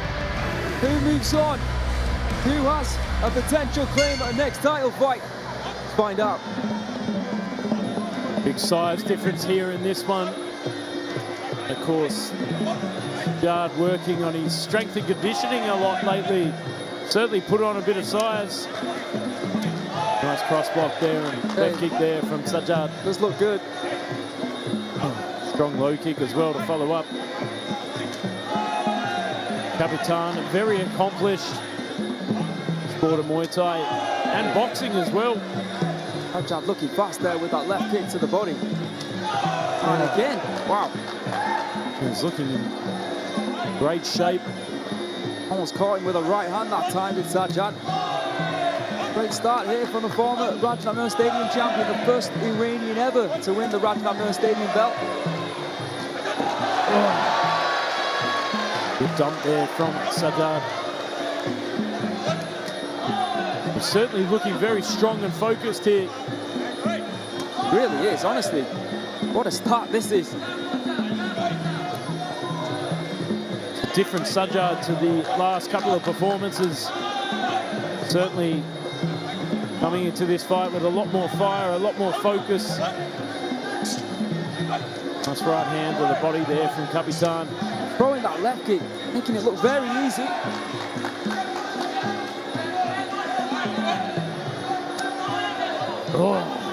Certainly breaking up the range management there from Capitan. Speed of that. Not allowing him to get close. Oh, strong right hand straight through the guard. 3 in a row there. Oh, big right hand in reply from Capitan. Not sure he got all of it.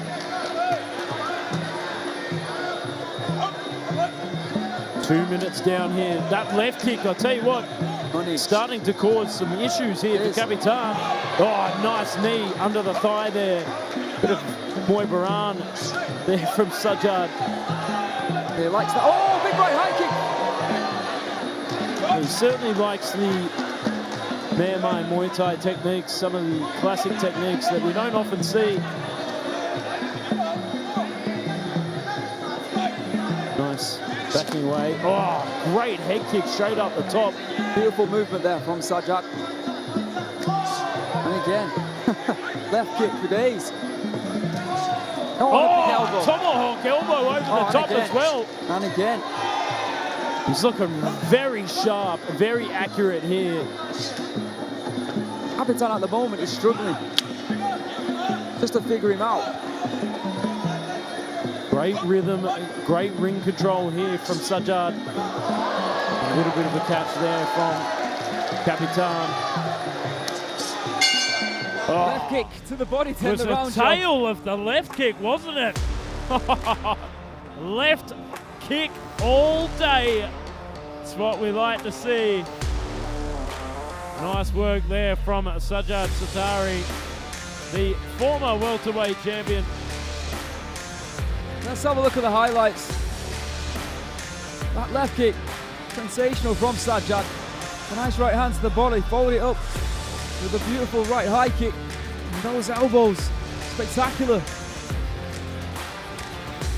His speed has just gone up a notch here tonight. He's looking in great shape, like we were talking about, but they say speed kills. He's just so quick. Let's see how the judges have scored it. Ladies and gentlemen, in the first round, all three judges scoring on blue 10. It was an elbow against Chris Coquerez the last time that we saw him, where he knocked out his opponent from the USA. So he's got the power. I mean, Sajad, 8 knockdowns himself, though, to be fair, in his 18 bouts for RWS. Again, all edge strikes, 2 elbows, or 3 elbows, in fact. He's got the #1 rank for significant head strikes landed at the welterweight division. Yeah, 6 of his knockdowns were from elbow strikes, Sajad. Here we are. So let's see if Capitan has got the fire in his belly to push forward through that left kick. At the moment, a bit of a masterclass we've just witnessed there in round #1 from Sajad. Don't remember a fighter doing this to Capitan in recent memory.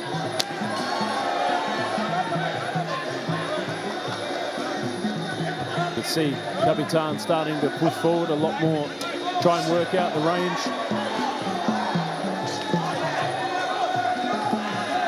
Oh, nice right kick there from Sajad. Oh, and again, that right hand, Capitan. Head hunting. Oh, there it is once again, the left kick. Nice knee there from Sajad. As I said, Capitan starting to turn it up here in round #2. Oh, nice elbow straight through the guard. And once again, Capitan head hunting, going straight after Sajad. Well, we know how dangerous his hands are. Sajad's just got to be careful of the handiwork of Capitan. Can't let him get his rhythm going. You say that, Joe, but it seems to be enticing him in so he can then throw that elbow. Dangerous, because we know what Capitan possesses, power, but he seems to want to connect with that elbow strike. He seems happy for Capitan to advance towards him. The risky tactic, but at the moment, seems to be okay. But it is also a case of making sure you stay focused and don't get too overconfident. Absolutely. Don't just keep backing away. Still got to throw. Oh, nice knee exchanges here from both gentlemen. Good bicep control there from Capitan, but a great takedown from Sajad. He may get a warning for that, but and there you go. I mean, I love a good sweep, but big stabbing knee. Great cross guard there from Sajad. Yeah, back into the clinch. Beautiful exchanges here from both gentlemen. Very tit for tat this round, fighting fire with fire. Oh, the heavy hands just missing and again with that little elbow strike. 3rd time. Sajad looking on absolute fire here, but gets taken down. Right kick there. Sajad replying with left and right hand, but we've seen the output from Capitan. He's working here, doing everything he can to get back into this fight, to show the judges that he's winning the round. Well, he's having to after that first round, that's for sure. I'm not sure he's succeeding at the moment.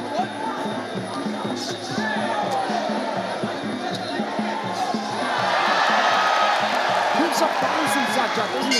They both keep doing it, to be fair. Better round for Capitan. He thinks he's done enough. As for Sajad, what do you think, Joe? Don't know, pretty good. You think, who do you think took that round? Dare to say? Dare to speak? I mean, that last exchange where he kicked him on the way down, it's looking pretty good there for Capitan, but was it enough throughout the whole round? That's the question, That's isn't it? my question. Was some great exchanges towards the end there, but was it really enough to turn around in his favor? In round number 1, we saw Capitan not really connect with a lot. Round number 2, there was definitely more strikes that he connected with. It was more aggressive. But Sajad, when he did move forward, threw some beautiful counter strikes as well. This is a tough one. Let's see how the judges have scored it. Ladies and gentlemen, in round 2, all 3 judges score red line, blue 10. On the total score, all 3 judges score 18 to 20. I think we both know what's going to happen here in round 3. Capitan is going to try and bulldoze his way in with the heavy-handedness. And Sajad will play the technical and smart game, which we've seen a lot from him. He's certainly... In the first RWS tournament, 2022, I think Sajad was up on the scorecards with 1 round remaining. And I think Shadow caused the knockdown. And that draw meant that Shadow went through. So it has been done before. And I'm sure Sajad is well aware of that as well. Oh, lovely inside kick. Looking just to secure his position here and not risk too much. He's looking very strong. I'll tell you what, the strength and conditioning has been paying off for him. Yeah, apart from the punches, he's up on every other technique. As they say, curls get the girls. There you can see strike methods landed 14 to Sajad's 9 from Capitan. Oh, good exchanges there from both gentlemen. There's a big left hook, but then Sajad caught him with 1. But going to the body. Back momentarily.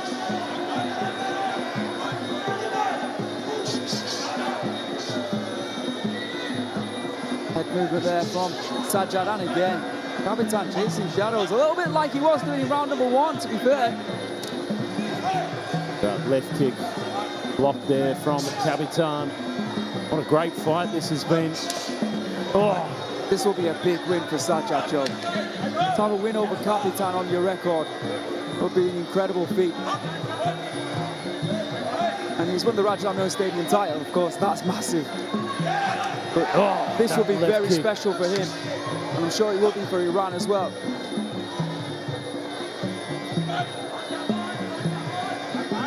Looking focused here from Sajad. That left kick going straight up to the arms once again. Oh, beautiful low kick. Destabilizes him at every single... This is the best we've seen Sajad, Joe. Clear. Oh, big shot there from Capitan. Yeah, he's got 1 minute left on the clock here to try and find something very special. Oh, great footwork there from Sajad. Looking very confident, that's for sure. Understandably so. Less than a minute to go here as we wind the clock down. Can Sajad retain his position here? I wonder if the team would be interested in him running it back with Sempon.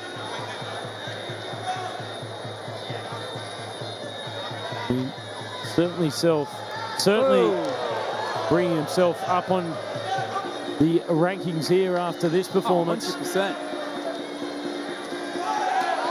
20 seconds to go. Solidifying the win here with that right hand.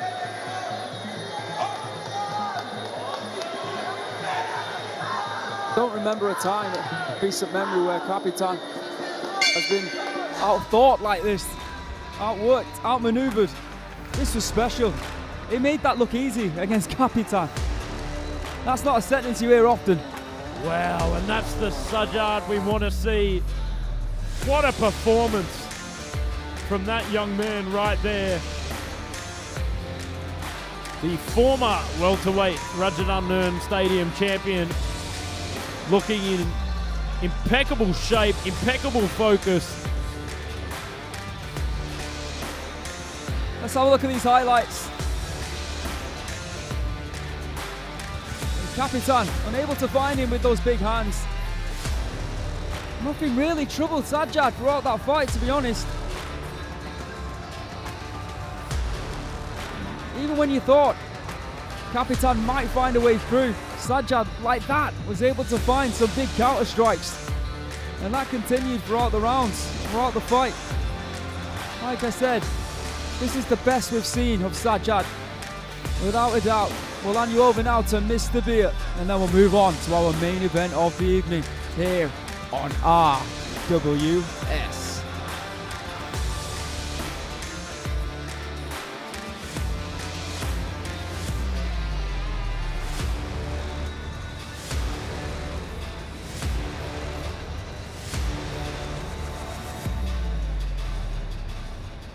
Ladies and gentlemen, after 3 rounds of Muay Thai action, we go to the judges' scorecard.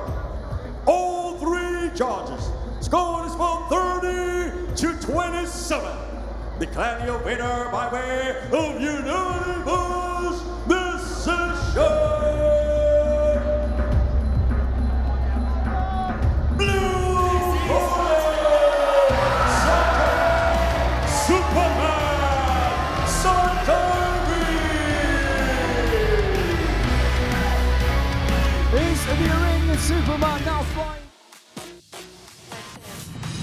Presented by DSD Ginseng Drink. Well, the action has been absolutely amazing so far here tonight, but this is the moment you have all been waiting for. The Rajadamnern light flyweight world title will be on the line. We have the current champion Domthong taking on Laempo Joe Cumberford. Of course, the challenger, one of the best 108 pounders at the moment, fighting some of the biggest names in the circuit. Also a former minimum weight champion taking on Domthong. Absolutely, and of course, Laempo, we know all about him, as Joe said, but Domthong has always been the underdog. In his last fight against Bunchai, he wasn't really supposed to win that. He wasn't really supposed to dominate the way he did. And a lot of people think tonight that Laempo might be the one to dethrone him. Let's find out. But before that, let's have a final check of the bonus system here for this fight. As mentioned before, if you win via decision, you will be awarded 150,000 baht. But if you knock your opponent out, an extra 200,000 baht on top, amassing 350,000 Thai baht. And let's not forget the Fighter's Spirit Award. If you show grit, heart, determination, a will to win over the 5 rounds, whether you win or lose, you could walk away an extra 100,000 baht richer. All right, well, I think that's enough from Joe and I. Ladies and gentlemen, this is the RWS Rajadamnern World Series main event.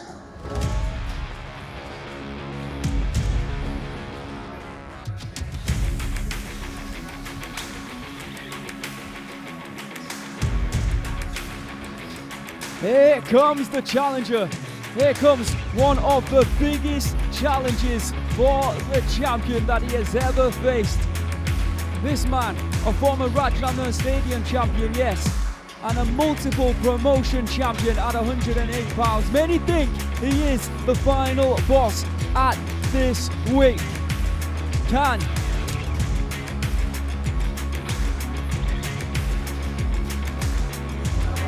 Ladies and gentlemen, introducing the challenger. He is former Rajadamnern Stadium minimum weight champion, representing Wattana, Thailand. Please welcome Laempo.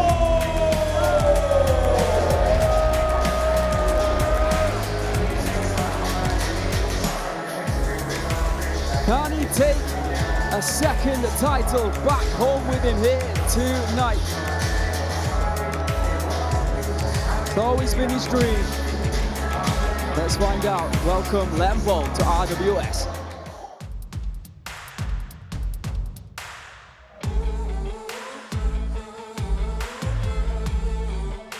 Here comes the champ. 2-0-1 here on RWS. The Rajadamnern Stadium light flyweight champion enters the building. The #1 rank for body strikes landed in super lightweight.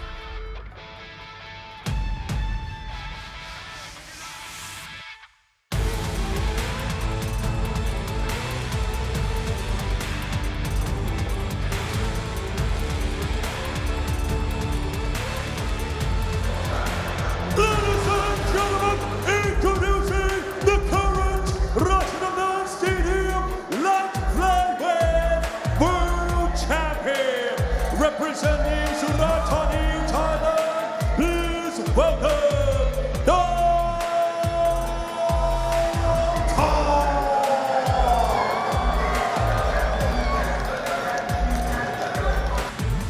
Sorry, a 78.1% significant body kick percentage here at RWS returns the champ. It's all about this one here, Aaron. Yeah, I'm really looking forward to this one. Over 5 rounds, of course. It's always special when it's a Rajadamnern Stadium world title fight. And when you've got the caliber of fighter that we're seeing inside the ring, how could you not love this? This is the Rajadamnern Stadium Light Flyweight World Championship. In the blue corner, the challenger, Laempo from Thailand. 23 years of age.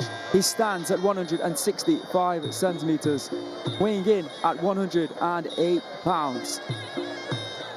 He has a reach of 167 centimeters. Born in Pattani here in Thailand. 60 victories, 15 losses and 2 draws.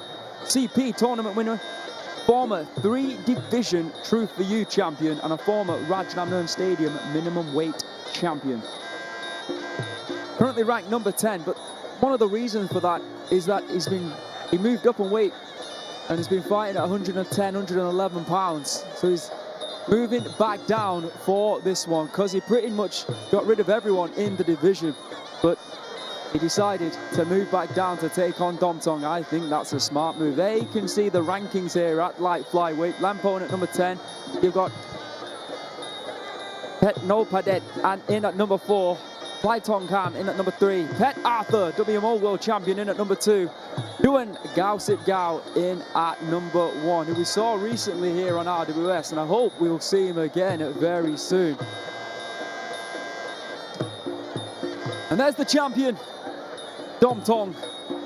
Beautiful performances in his 3 appearances here on RWS. They're taking on Muay, defending the title with ease in a fight that many people thought would be very difficult for him.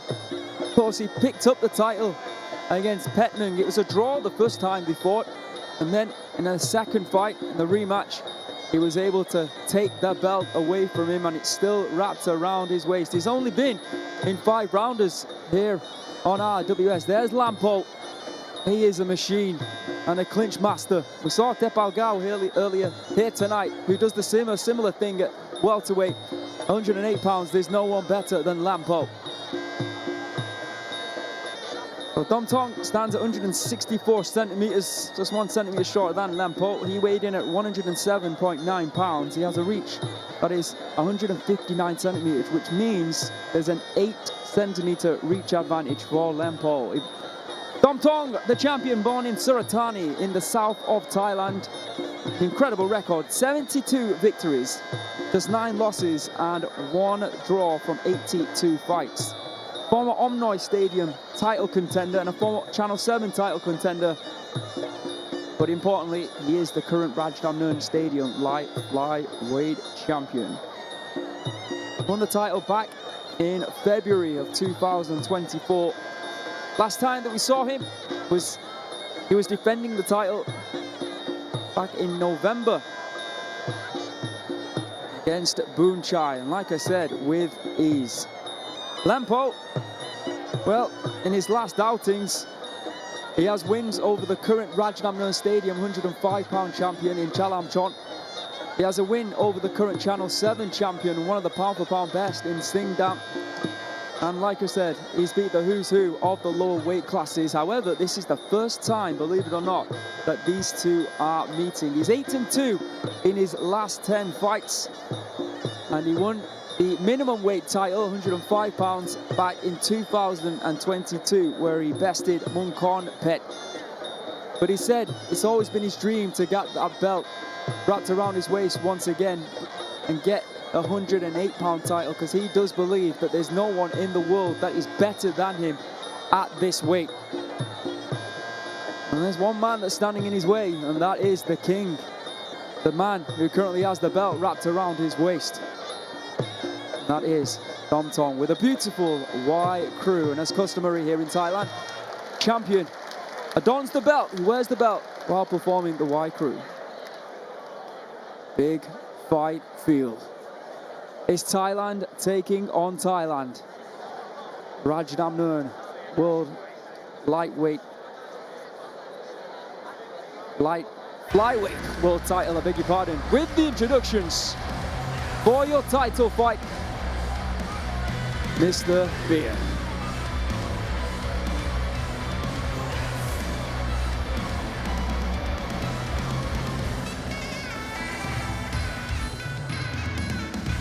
Ladies and gentlemen, this is the moment you've been waiting for. This is the main event of the 𝐓𝐇𝐈𝐒. This is Rajadamnern Stadium Light Flyweight World Championship.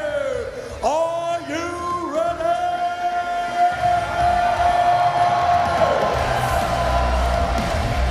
We are live on the birthdays of Muay Thai to over 200 countries around the world.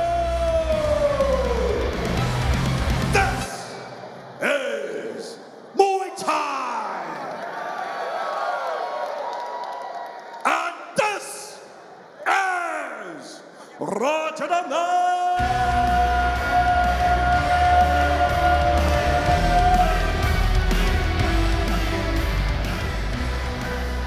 Ladies and gentlemen, this bout is Rajadamnern Stadium Light Flyweight World Championship, fighting in the rules of 5 rounds Muay Thai. And this bout is brought to you by GSD Ginseng Green. And introducing your referee, Mr. Paitun Goptala. And now, introducing first, the challenger. Fighting out of the blue corner, 23 years of age. He stands 165 centimeters tall and weighing 108 pounds. He holds a record of 60 wins, 15 losses, and 2 draws. He is CP tournament winner and former 3 Division through 4U champion and the former Rajadamnern Stadium minimum weight world champion. Representing Wattana province, Thailand, let's hear it for Laempo!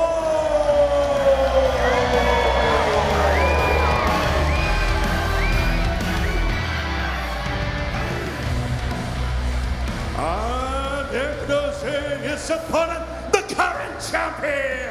27 years of age, is down 164 centimeters tall and weighing 107.9 pounds. He holds a record of 72 wins, 9 losses, and 1 draw. He is the current Rajadamnern Stadium Light Flyweight World Champion, representing Surat Thani Province, Thailand.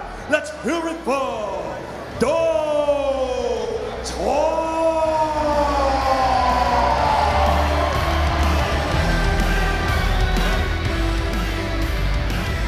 Here we go. We've only had 1 title change this year on RWS, which is pretty incredible considering the year before. Are we about to see another one, or are we not? Let's find out. 5 3-minute rounds. Domthong means business.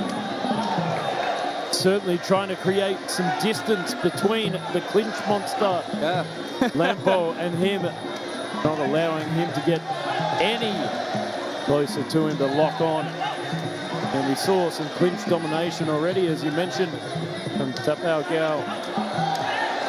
Good start here for Domthong. Forcing the issue early on here. Oh, nice left kick there from Domthong.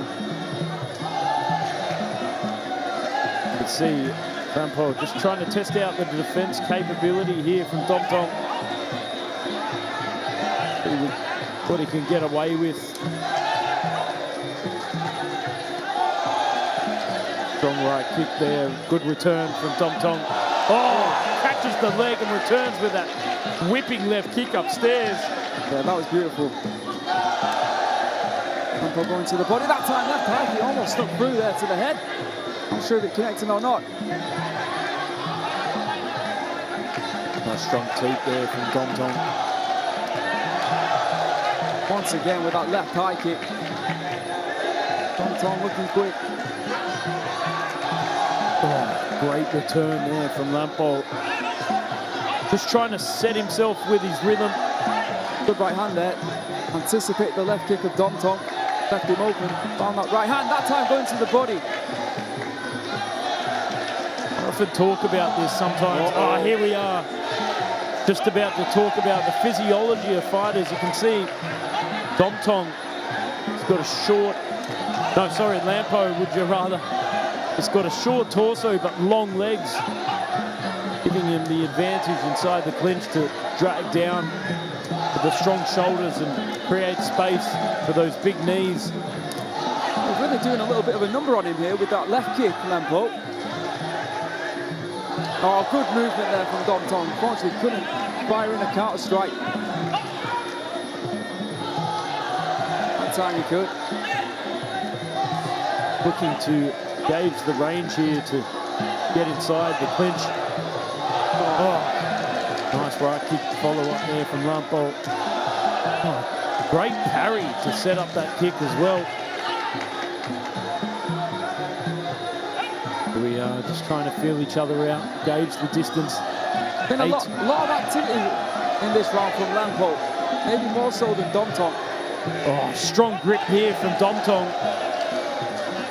Great base inside the clinch there with that vice grip position from Domthong. Oh, close round.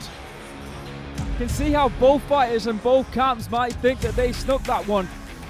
It really did go back and forth. Very, very few strikes will separate these two. I mean, it's really going to take the replays to be able to separate them because it was certainly very close in my books. I mean, I was very impressed with Domthong towards the end of the round there in that last clinch exchange. But then, right at the end, maybe Laempo got the last strike. But yeah, really close. Beautiful kicks to the body. As you said, that left kick was working wonders for Laempo. Until that slip. You never know with things like that what the judges are looking at. Just slight little errors, slight little mistakes will be very important when it was this close. Domthong looking comfortable off the back foot. Laempo looking pretty comfortable on the front foot, to be fair though. All right, let's see how the judges have separated these two. Ladies and gentlemen, in the first round, all three judges score red 9, blue 10. In the case. Probably saying use as many, use both. Just looking around the stadium and I could see Sandro Bossi there looking on in the corner holding Tapaokaew's daughter. Potential superstar there. Oh. Got to see a lot more aggression now from Domthong, and the fact that he has to push forward might play into the hands, literal hands, and clinch. Like this of Laempo. We saw Domthong though, to be fair, in the clinching round the ball. We saw moments where he didn't do too badly at all. He certainly has a strong base and a strong frame. But as I said, just talking about the physiology, the short torso and the long legs certainly do make a difference in giving Laempo the ability to create space, dip the hips back and drive those knees in. Here we are, side control here from Domthong. Got the palm over the top, nearly trying to fold him. Oh, strong teeth there from Laempo. And it's all about this. He's going to try and drive forward and go straight inside the clinch, lock on and control the positioning. Domthong on the back foot again. Just trying to smother him at this point from Laempo. Tell you what, the corner of Laempo, they're loving what they're seeing right now from the challenger.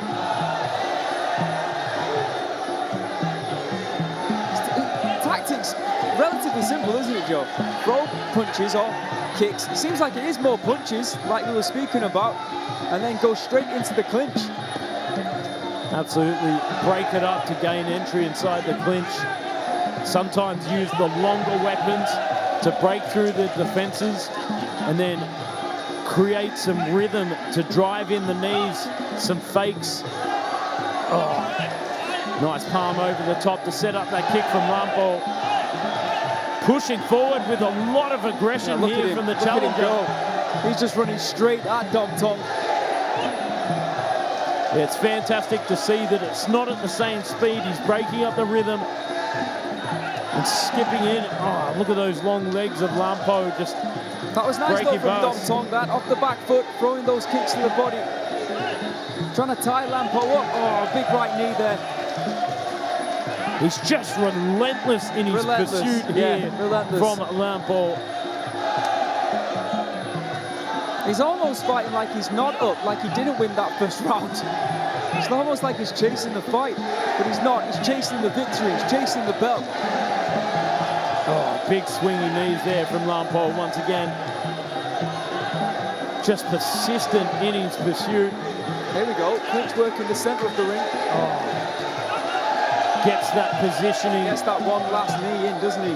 For the referee splits them up. And you can see when he gets that forearm to forearm lock, he drives his head under the chin of Domthong, trying to suffocate him. And there it is, the end of round number 2. Well, I'll tell you what, Laempo's corner certainly think he's got it in the bag. What do you think? I tend to agree with him. I think that he's showing more aggression, he's throwing more, he's connecting with more. Domthong, he threw a few kicks to the midsection off the back foot, but other than that, Laempo is dictating the pace of this. So it was a good knee there from Domthong. You know what it is? Sometimes persistence is key, just driving forward. And I think that's what we saw throughout the whole round, was just driving straight down the highway. Oh. Let's have a look at his slow motion elbow attempt there. Domthong might have actually got through with that one. All right, let's see how the judges have scored round 2.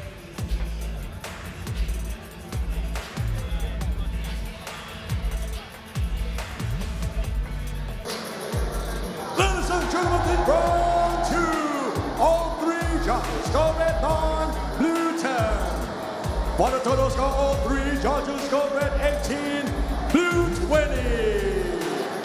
To keep that belt. We've seen him in the past bite down on that gum shield, dig deep, and find a way to victory. And he's gonna have to do it again now.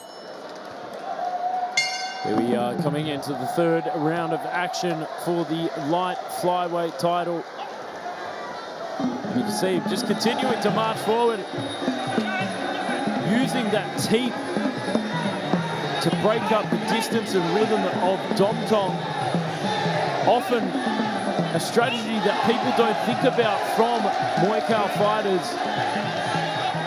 So they can use that teep to put you at the distance in which they need to skip in. Wow, let's see the significant strikes landed in round 2, actually 19 apiece. Oh, good palm over the top, but great lock there from Domthong, shutting down and nullifying the action. Oh, that beautiful step-up knee, and Aaron, you know I love a good step-up knee. Oh. It's like music to my ears, the cracking thud of a knee to the ribs. People might think I'm a bit violent there after that last little comment, but bloodthirsty Comerford, they call you, don't they? That's right. Tell you what, Laempo is looking very bloodthirsty at the moment with the He's looking very goal hungry. Drive forward. Just non-stop. All gas, no brakes here from the challenger. Not really seen enough, are we, from Domthong? No, I don't think so. I think Laempo is just really drive forward. Some of these exchanges here where he tries to nullify the action starting to look a little bit better, but it's the consistent activity from Laempo that's really, really causing issues for Domthong. Yeah, every time he's in the clinch, you can see he's just that little bit stronger than him, and he knows it.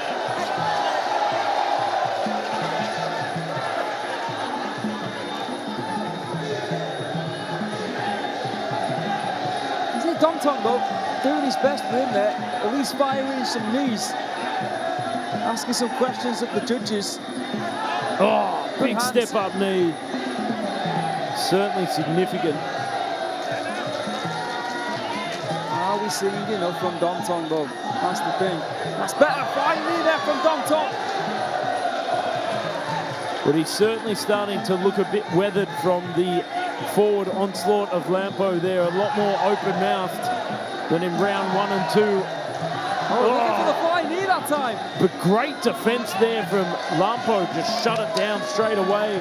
Put the inside knee block right on that flying knee. It's almost like he anticipates the strikes before they come. The question is now, who's engaged in the clinch more? Domthong or Laempo? End of round 3. Was close. Laempo looking very confident. Yeah, he is. Domthong looking very open-mouthed. Breathing deep. Like I said, I think it was pretty clear in rounds 1 and 2 that Laempo wanted to engage in the clinch. In round number 3, I think Domthong was also driving the fact that he wanted to clinch as well. Was it enough to win the round though? Not sure. Because Laempo, machine-like in his pursuit. And there you can see the flying knee at 10. Laempo just seems, I don't know if it's my eyes, seems to get in just 1 or 2 more strikes, and seems to defend quite a lot of what Domthong has to throw. Side knee there from Domthong. All right, judges, how are you scoring round 3? Ladies and gentlemen, in round 3, all 3 judges score red 9, blue 10. On the total score, all 3 judges score 27-30. Was that Jialong? Couldn't see. All I read was Team Paranchai.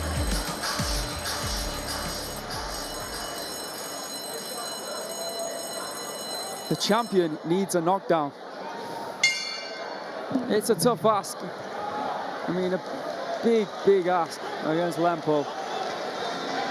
I mean, that's what clinch fighters are known for, is their durability. Yeah. And it's certainly a hard task to take against such a strong clinch fighter in Laempo. The thing is, he can also take his foot off the gas now, can't he? And just make sure that he survives the round without getting dropped. But it seems like he's going for the other strategy, is just to smother Domthong and not allow him the chance to find his rhythm. You see Domthong looking for their elbows. And Laempo straight away, it just grabs on. And again, you see that? Deflecting off the arms, the long arms of Laempo. Fighting for position here, just grabbing on, driving those knees in once again. As I said, looking to lock on, load up on the knees. Locked and loaded here from Laempo. Oh. Just continuously driving forward here, especially with that right knee. I suppose it's the best form of defense for him, to be honest, as well. Absolutely. Just sitting back and allowing Domthong to throw shots. Not a smart tactic. Laempo has clearly been working on that. And even though he's up, he's just decided to just go after him. I mean, I think it's a strategy of not allowing Domthong to set and find his rhythm to offload any punches. Exactly. Just smother him down. Smother him, frustrate him. And that's exactly what they've done. I mean, it's working, It's that's for sure.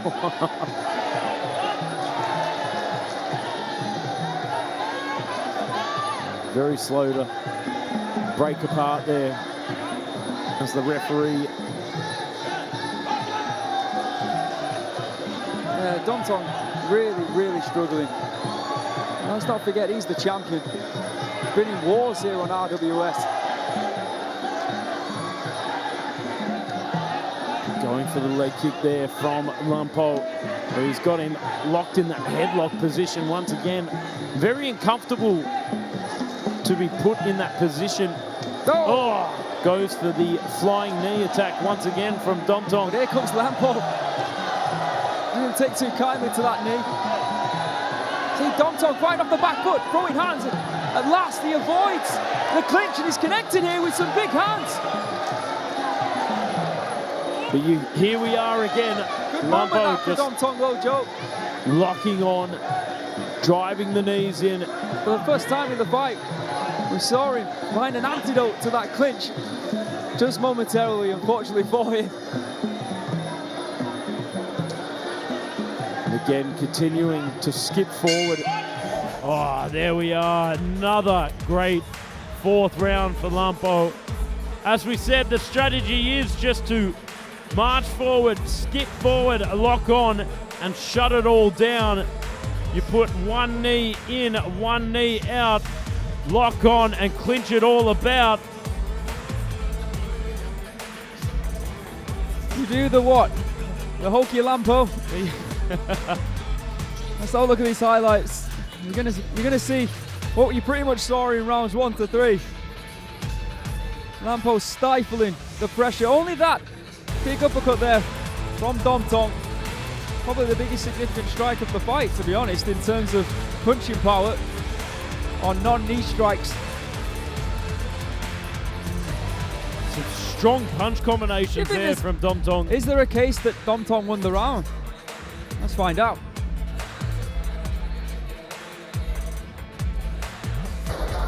Ladies and gentlemen, in round 4, all 3 judges score red on blue 10. For the total score, all 3 judges score red 36, blue 40. Stadium. Here we are coming into the 5th and final round for the light flyweight title. Laempo ahead 4 rounds up. The only other title change was Mongkut Pet defeating Payahong Banchamek back in April.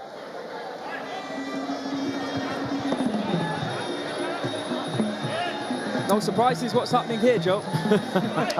Straight out of the gates, wasting no time here from Laempo. Tempted elbow there from Domthong.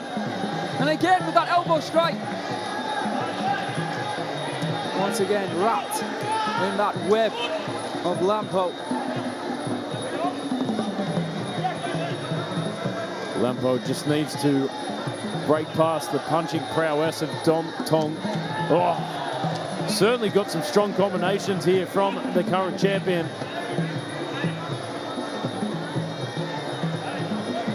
Pushing forward again. Oh, swing and a miss there from Domthong.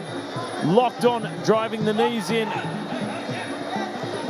Wow, really is a tale of clinch domination here from Laempo. Beautiful right kick there from Laempo, and here he is again doing what Laempo does best. Absolute clinch clinic here from the challenger. Oh, but big punch combinations there from Domthong, trying to upset the forward rhythm of Laempo. Domthong looks up at the clock to see. Oh, big teeth to the face there from Laempo. And there gets the vice grip, locks on as our referee tries to break them apart to continue the action. Domthong trying to march forward in desperation here, and I'll tell you what, he's looking like a Domthong desperado here at the moment in 5th round, trying every single trick out of the book, but not having much success. As Laempo just securing his position here on the back foot now in the last minute. Big teep to the face once again. Swipes under, locks on, tries to run down the clock. Doesn't need to risk anymore. He's certainly secured his position over 4 rounds. Nice high guard there from Laempo. Just sitting on the back foot, locking it down. Pure grit and strength there from Laempo. Nice long punch combinations there from Domthong, but just not quite fighting with enough urgency. 35 seconds to go. Can Domthong bring something out of the magic hat here? More than a rabbit. He's going to need a Hail Mary. Because I tell you what, Laempo just controlling the action on the back foot here. Domthong just getting so desperate, especially as Laempo gets that anaconda gripped at works. And there you have it, folks. It looks like a bit of a changeover in the Hall of Legacy. Laempo solidifying his position, and the new light flyweight champion. Clinch domination nation over 5 rounds. The 5th round, he was in cruise control on the back foot. Wow, what a change of hands. A new champion has arrived. Forward pressure all the way. So let's have a look at the highlights. It was all about this, skipping past the long legs of Domthong and then just locking on. He utilized teeps very effectively to his advantage from Laempo like that. Bang.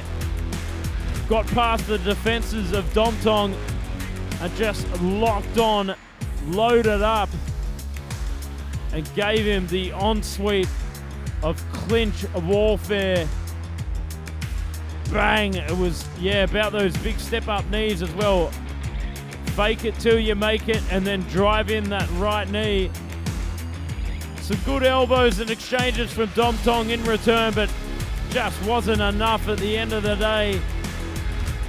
Oh, look at that. Nothing but bad intentions from the challenger. Let's throw it over to Mr. Beer. Ladies and gentlemen, for Rajadamnern Stadium World Championship, we would like to introduce the president of RWS and board director of Rajadamnern Stadium, Mr. Ban Tien Chai, visit Wattana. And now, after 5 rounds of Muay Thai action, we go to the judges' scorecard. All 3 judges scored for 50 to 45. Declare your winner by way of unanimous decision.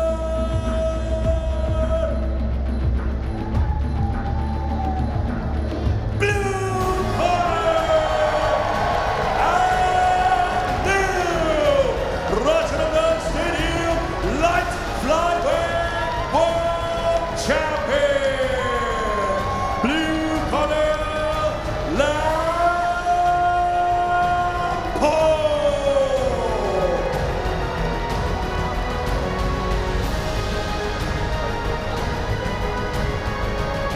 The winner, Laempo, has received a winner's bonus of 150,000 baht. Congratulations.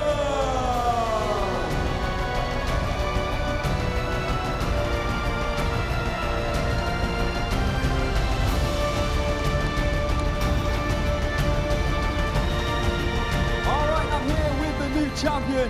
Congratulations to Laempo, winning every single round. How are you feeling right now?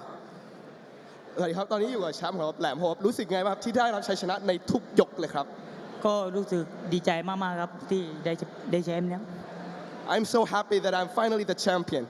Because it was your dream to win a second title. How does that make you feel to finally achieve that dream? มันเป็นความฝันของเราครับที่จะได้แชมป์อีกเส้นหนึ่งอะครับตอนนี้รู้สึกยังไงบ้างล่ะครับที่ได้รับชัยชนะมาแล้ว ก็วันนี้ทำสำเร็จแล้วครับ แล้วก็ไฟต์ต่อไปอยากชิงแชมป์กับจิ๊กซอว์สักครั้งหนึ่งครับ I finally succeeded and the next time I really want to meet Jigsaw.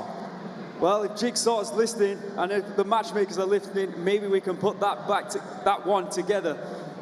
Before you leave the ring, I would like Domthong to come back to the center, the former champion now. It was a long night for you. You've been out of the ring. Do you think that affected your performance, the fact that you were away from the sport for 6 months? วันนี้รู้สึกยังไงบ้างครับกับ performance ของเราครับวันนี้ ก็รู้สึกเสียใจครับที่เอาชัยชนะไปขวางแม่ไม่ได้ I'm quite disappointed and I'm trying my best for my mom. Yeah, and you did try your best. Over 5 rounds, you showed great heart, great determination. And for that reason, RWS will award you with the Fighter's Spirit Award. Domthong, ladies and gentlemen, and your champion, Laempo.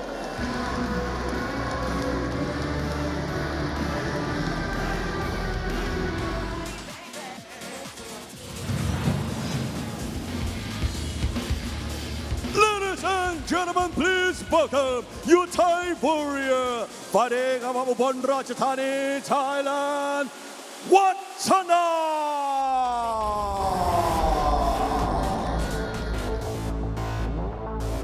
3-1 here on RWS. Wattana or Orachar makes his return here to RWS. Bit of a Pimniyom promotion star as well.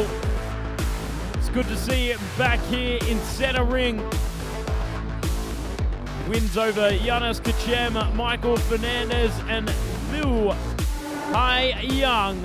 Welcome back. And now, introducing his opponent, fighting out of Iran, Saber Geravand. We witness an incredible victory for Sajad Sattari from Iran earlier here tonight. Now it's the time of the debutant to close the show. Welcome Saber Geravand to RWS. The first time that we've laid eyes on him. Comes in, well, from what I'm hearing, a great talent in the sport of Muay Thai. Well, let's put him to the test. Your final bout of tonight's RWS, and we have seen the first title change, the first male title that has been changed hands here in 2025. Congratulations to Laempo.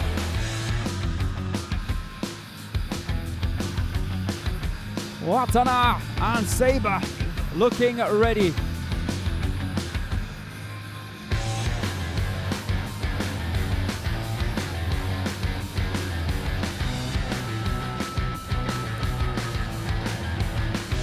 Final instructions from the referee, and we'll get this one underway. In the red corner, Wattana or Arusha from Thailand, 24 years of age, standing at 175 centimeters. His fight, 132 pounds. He weighed in at 128.9 pounds. He has a reach of 175 centimeters, born in Ubon Ratchathani here in Thailand. 70 wins, 27 losses and 1 draw. Fought some big names, Nabil, Tong Noi, Phut Noi. A lot of experience in 5 rounds Muay Thai. Promoted by Pimniyom. 3-1 on RWS. As Joe mentioned, in the blue corner, Saber Geravand from Iran. 3 years younger at 21. 3 centimeters taller, standing at 178 centimeters. He weighed in at 130.9 pounds and has a reach of 180 centimeters, so 5 centimeter reach advantage for the Iranian. Born in Kadasht in Iran, 25 victories, 7 losses and 1 draw, making his RWS debut. However, does have experience in 3 rounds Muay Thai, well known for his boxing. Yeah, absolutely. He's certainly known for his heavy hands display in the world of Muay Thai. As we come here for the last moments of the Muay crew run Muay, as Wattana circles. It's been an incredible night of action. Seen plenty of knockouts here tonight. That title change. A lot of clinch domination nation as well. Very much so. On 2 occasions, we saw just how incredible the clinch can be. Beautiful Muay crew here from Wattana War Oracha. Trains out of War Arusha Gym, and that is now where Jialong Chon, the current minimum weight champion, trains out of. Petzilla, also one of the best 122 pounders in the sport. Wattana, this is the biggest we've seen him in terms of weight, moving up to 132 pounds. I think we've seen him at 126 pounds, maybe 130. But now here he is, 132. Will that have an impact on his performance? Don't forget, Joe and I, after this fight, will be back up discussing what's happening over the next few weeks here on RWS. Some big fights. We've got elimination fights, title eliminators, and of course, we have got some huge title fights coming up for you in the upcoming weeks here on RWS. In the meantime, final bout of the evening pits Thailand against Iran for the second and final time this evening.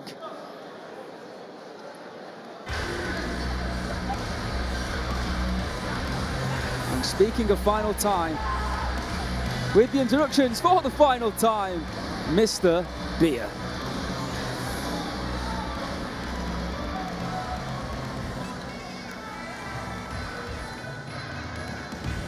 Ladies and gentlemen, this is the last bout of the evening. This is Muay Thai. This is Rajadamnern. Introducing your referee, Mr. Parin Hantanabun.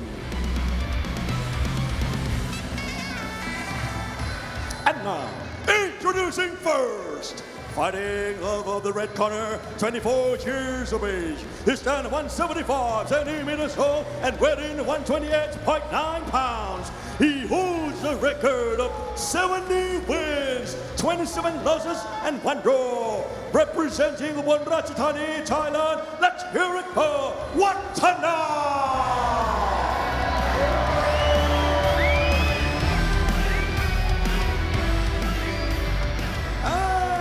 His opponent fighting out of the blue corner, 21 years of age. He's done 178 centimeters tall and weighing 130.9 pounds. He holds the record of 25 wins, 7 losses, and 1 draw.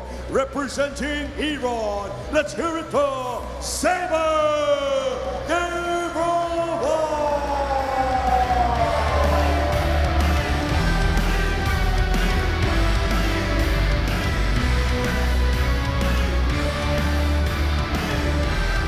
Here we go. 3-minute rounds at 132 pounds.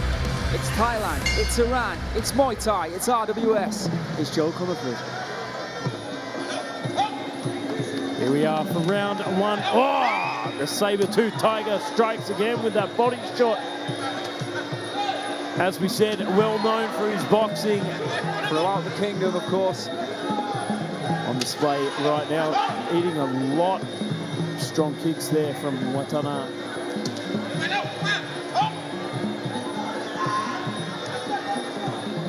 Stiff jab there from Saber. Oh, digging body shot there from the Iranian. And again, very aggressive here from Saber. Certainly trying to make a statement here. Goes for that big leg kick. Goes under as well. Acknowledges the high kick there from Wattana.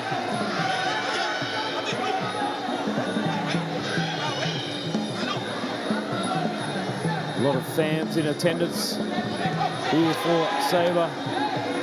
Something for Wattana as well, to be honest. Oh, once again, looking for that left hook. Standing toe-to-toe in the center of the Rajadamnern Stadium ring there, Joe Comerford. Oh, body shot. Digs it straight in once again. Very accurate with that lead hand.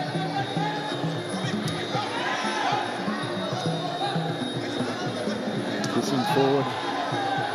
Just making Wattana miss there. Wattana trying to stand and refocus himself. Oh, that body shot gets in once again. Having a lot of success with that body shot. I think a bit of a low one there, acknowledged by Wattana. Deep breaths there from Saber. 1 minute to go. Some good hand combinations there from the Iranian. Oh, great defense as well. Oh, strong, long kick there from Wattana, slapping up onto the deltoids. Trying to take out the boxing from the boxer, that's for sure. Ooh, Saber though, got a good kick on it. There's a nice right high kick there. A little bit higher, going up to the head. There's Wattana once again looking for that left kick. You can see Saber starting to drop that right arm because Wattana is kicking right on the spot between your forearm and your bicep where it connects between the elbow. Pinpoint accuracy there from Wattana. Oh, again. And certainly starting to sting on the forearms of Saber there. Yeah, we've got the classic puncher versus kicker. End of round number 1.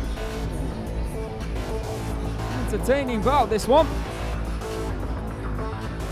Different strategies being employed, both at the moments. And once again, it'll be up to the judges to try and separate these two.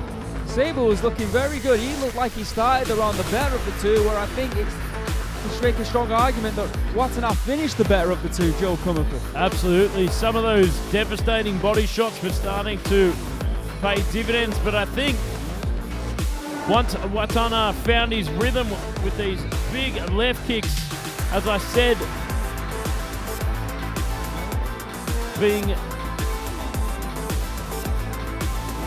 put straight onto the forearm and bicep, you can see that rear hand starting to drop. Let's see what the judges have to say. Ladies and gentlemen, in round 1, the first and second judge score red 10, blue 9, and the third judge score red 9, blue 10. Specifically of Saber, and I think in the end, you look at who's on top at the end of the round, difficult to argue that it wasn't Wattana. Fantastic analysis there from Aaron as we come into the second round. I mean, that's why he's one of the leading analysts in the industry of Muay Thai. I'm a what? Oh, sorry, yeah. Round 2, left hook there, coming in from Saber. Oh, big left hand of his own there from Wattana, and a left high kick. Hang on. Where are these punches coming from? High tempo here from both gentlemen, that's for sure. How's the arm of course, of Saber after being struck with that kick? Two-set arm over and over again in that round. It was really, as you said, a battle of two halves, but a battle of the styles. Puncher versus kicker. Both known for their respective styles. Oh, that whipping southpaw left. Locked on, that body lock, trying to... I don't think either fighter wants to engage in the clinch, to be honest. Saber wants the punch, Wattana wants the kick. And both can do the opposite as well, let's not forget. Oh, but this kick... Oh, big left hand! Saber not taking too kindly to those right kicks. Left hook, inside kick there from Saber. Wattana goes upstairs. Just gives Saber a haircut that time.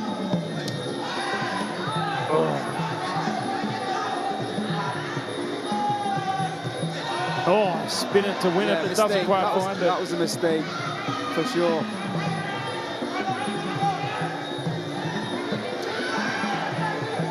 Edging Saber back. And he's struggling to find those hands, and I think one of the reasons is that his arms are starting to get tired. Absolutely. You can see that right hand starting to drop.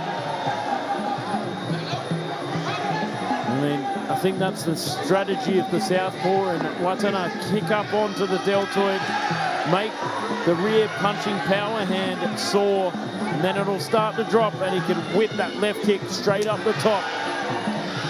So he's moving out of the way, but in round number one, he might have fired back some punches. At the moment, he's not doing. And he's not firing much at all. Oh! Almost with that spinning back kick. Now, I'd like to see him go back to those body shots that we were seeing in round number one. But like I said, or like we said, it does look like he's got very little power left in those arms. That was a left hook there. You can certainly see the kicks of Wattana have been paying dividends here in round 1 and 2.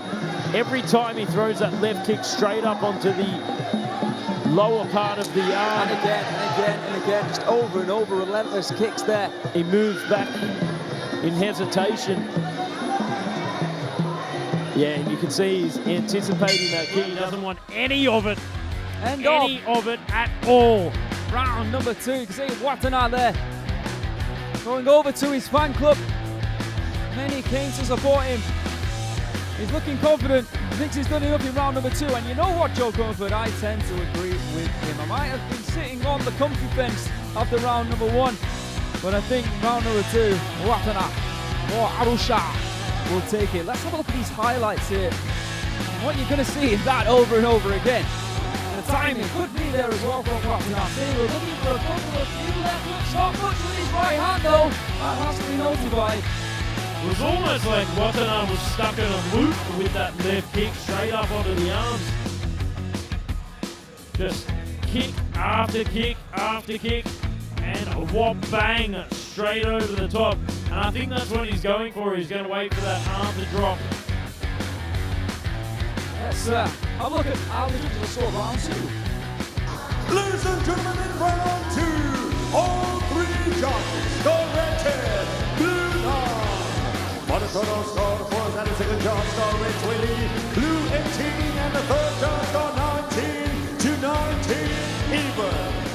Hopefully we'll see him back here on RWS next month, because there's 21 days before you can fight again if you've not been knocked out.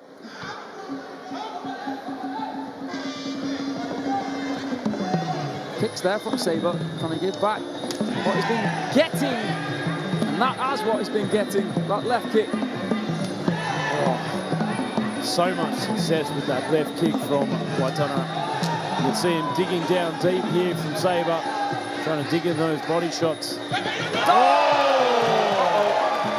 might be warned about that.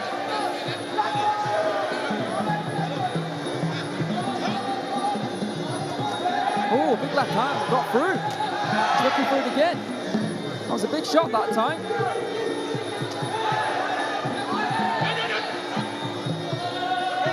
Well, now, Wattana a little bit frustrated early on here in round number 3, it seems. Oh, huge left hand. That was massive. Tell you what, Wattana hasn't learned, hasn't he, to keep his hand held high. Certainly trying to shell up here now. Oh, big left kick there from Wattana. Oh, super punch. Saber's doing everything in his power to try and find this victory. He's down on the scorecards, let's not forget. Oh, clash of heads there, was it? No, it's just protecting his back of his head. Oh, nice hand combinations there from Saber. Lovely, back to the body, kick there to the body in reply, and again. Digging down deep and showing a lot of back, good hands there from Wattana, looking to go upstairs with that left high kick. High volume there from Wattana, turning it around. Entertaining fight, but a great way to end it. Entertaining count, looking for that knee strike.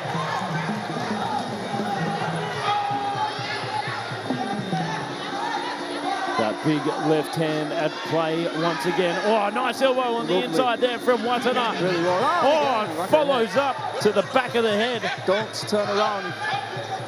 If you give up your back, that's on you. Oh! Another one. Inside leg kick there. Oh, good left hand from Wattana.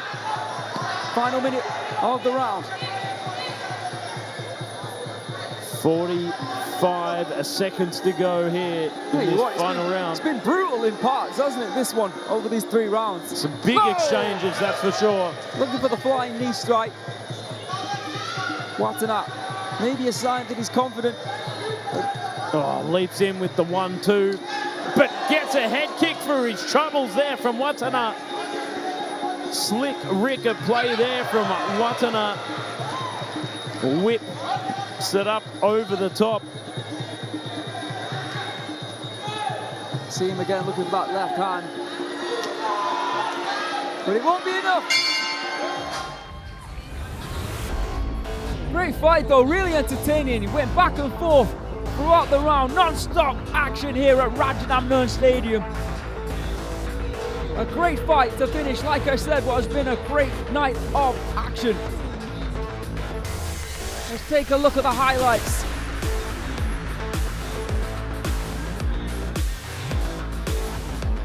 There's that left kick from Wattana. I'll tell you what, Mr.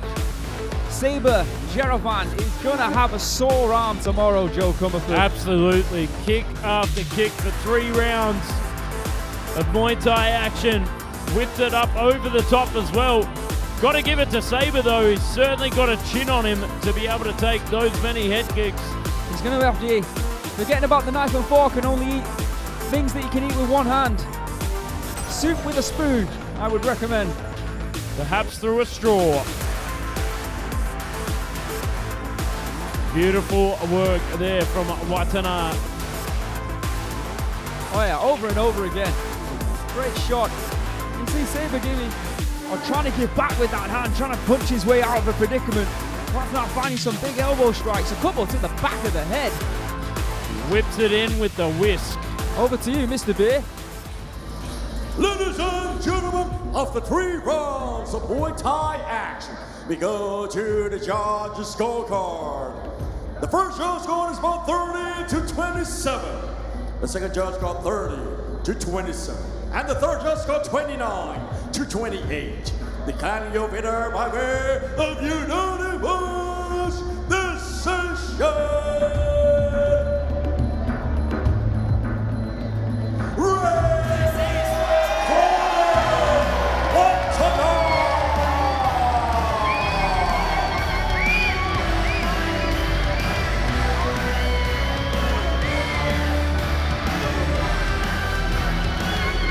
It's been a great night of action here on RWS. Congratulations to Wattana, but of course all the congratulations goes to the new champion, Laempo. Only the 2nd time that the title has changed hands this calendar year here on RWS. We have still got a lot to come, so let's see what's coming up next week here on Rajadamnern World Series. And it will be a title eliminator for the Rajadamnern Stadium Bantamweight World Championship. Kumandoi will be taking on Jeroen Suk, both looking ahead to become potentially one day 118-pound champion. Let's have a look at the rankings at Bantamweight. Kumandoi has been off for a while in at number 11.